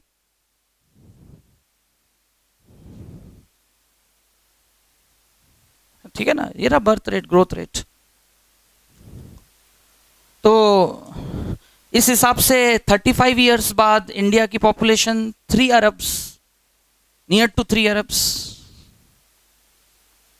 अरे आया समझ में? Doubling time of India is on any such country, any such space taken in consideration. सबको आया concept समझ में? तो इस चैप्टर के अल्टीमेट क्वेश्चंस क्या होंगे? एक ही तो क्वेश्चन आना है, लेकिन वो पॉसिबल है बिल्कुल कवर करना। कुछ टॉपिक्स के लिए है कवर करना, बशर्ते थोड़ा सा पढ़ लिया जाए बस तरीके से एक बार, और लिटिल बिट फिर रिवीजन थ्रू क्वेश्चनर्स, एनफ। और इसके 200 क्वेश्चन प्रैक्टिस कर लोगे, वो एक क्वेश्चन कवर हो जाएगा। 200 क्वेश्चन प्रैक्टिस कर लोगे, है ना, 160 क्वेश्चंस का तो मैं ही आपको बुकलेट दूंगा, तो एनफ। सबको आ रहा है समझ में? ये डायरेक्ट रिड्यूस करेगा और ये indirect reduction in population size.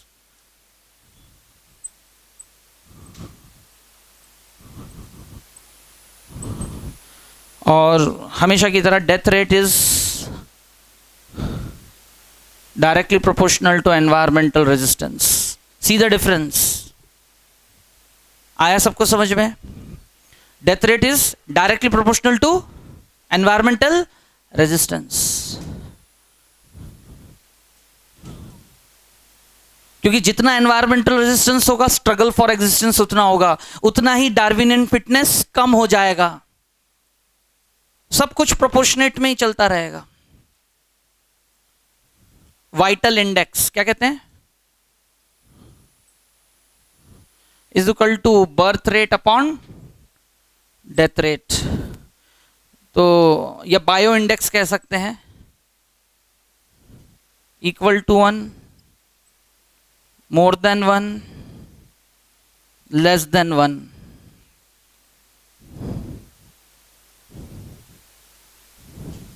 stabilized,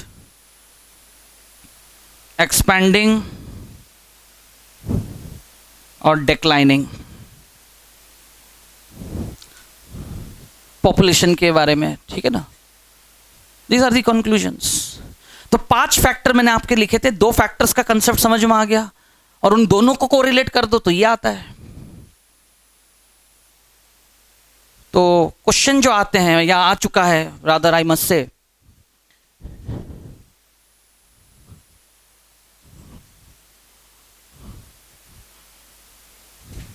if BR is constant मतलब 1, then population is called, population को क्या कहा गया है?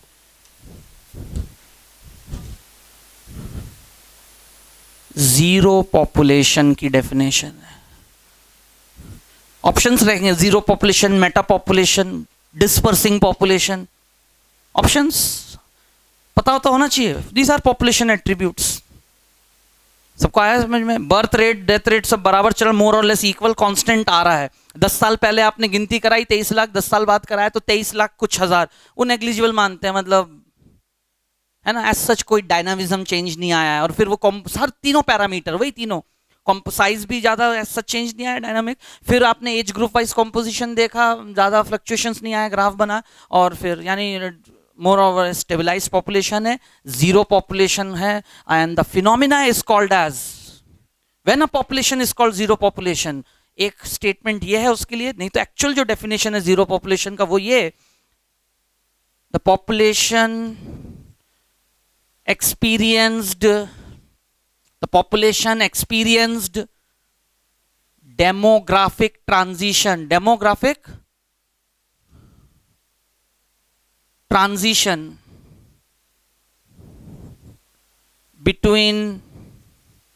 between time t and t plus 1। एक समय रेफरेंस लिया और कुछ समय बाद इस पूरे टाइम इंटरवल में वो डेमोग्राफिक ट्रांजिशन एग्जिबिट करते हुए जीरो पॉपुलेशन कन्वर्ट हुआ। सारे फैक्टर्स के बाद भी बर्थ और डेथ रेट मोर और लेस इक्वल। ऐसे पॉपुलेशन को जीरो पॉपुलेशन कहते हैं, जहां का बायो इंडेक्स नंबर 1 आए, कांस्टेंट।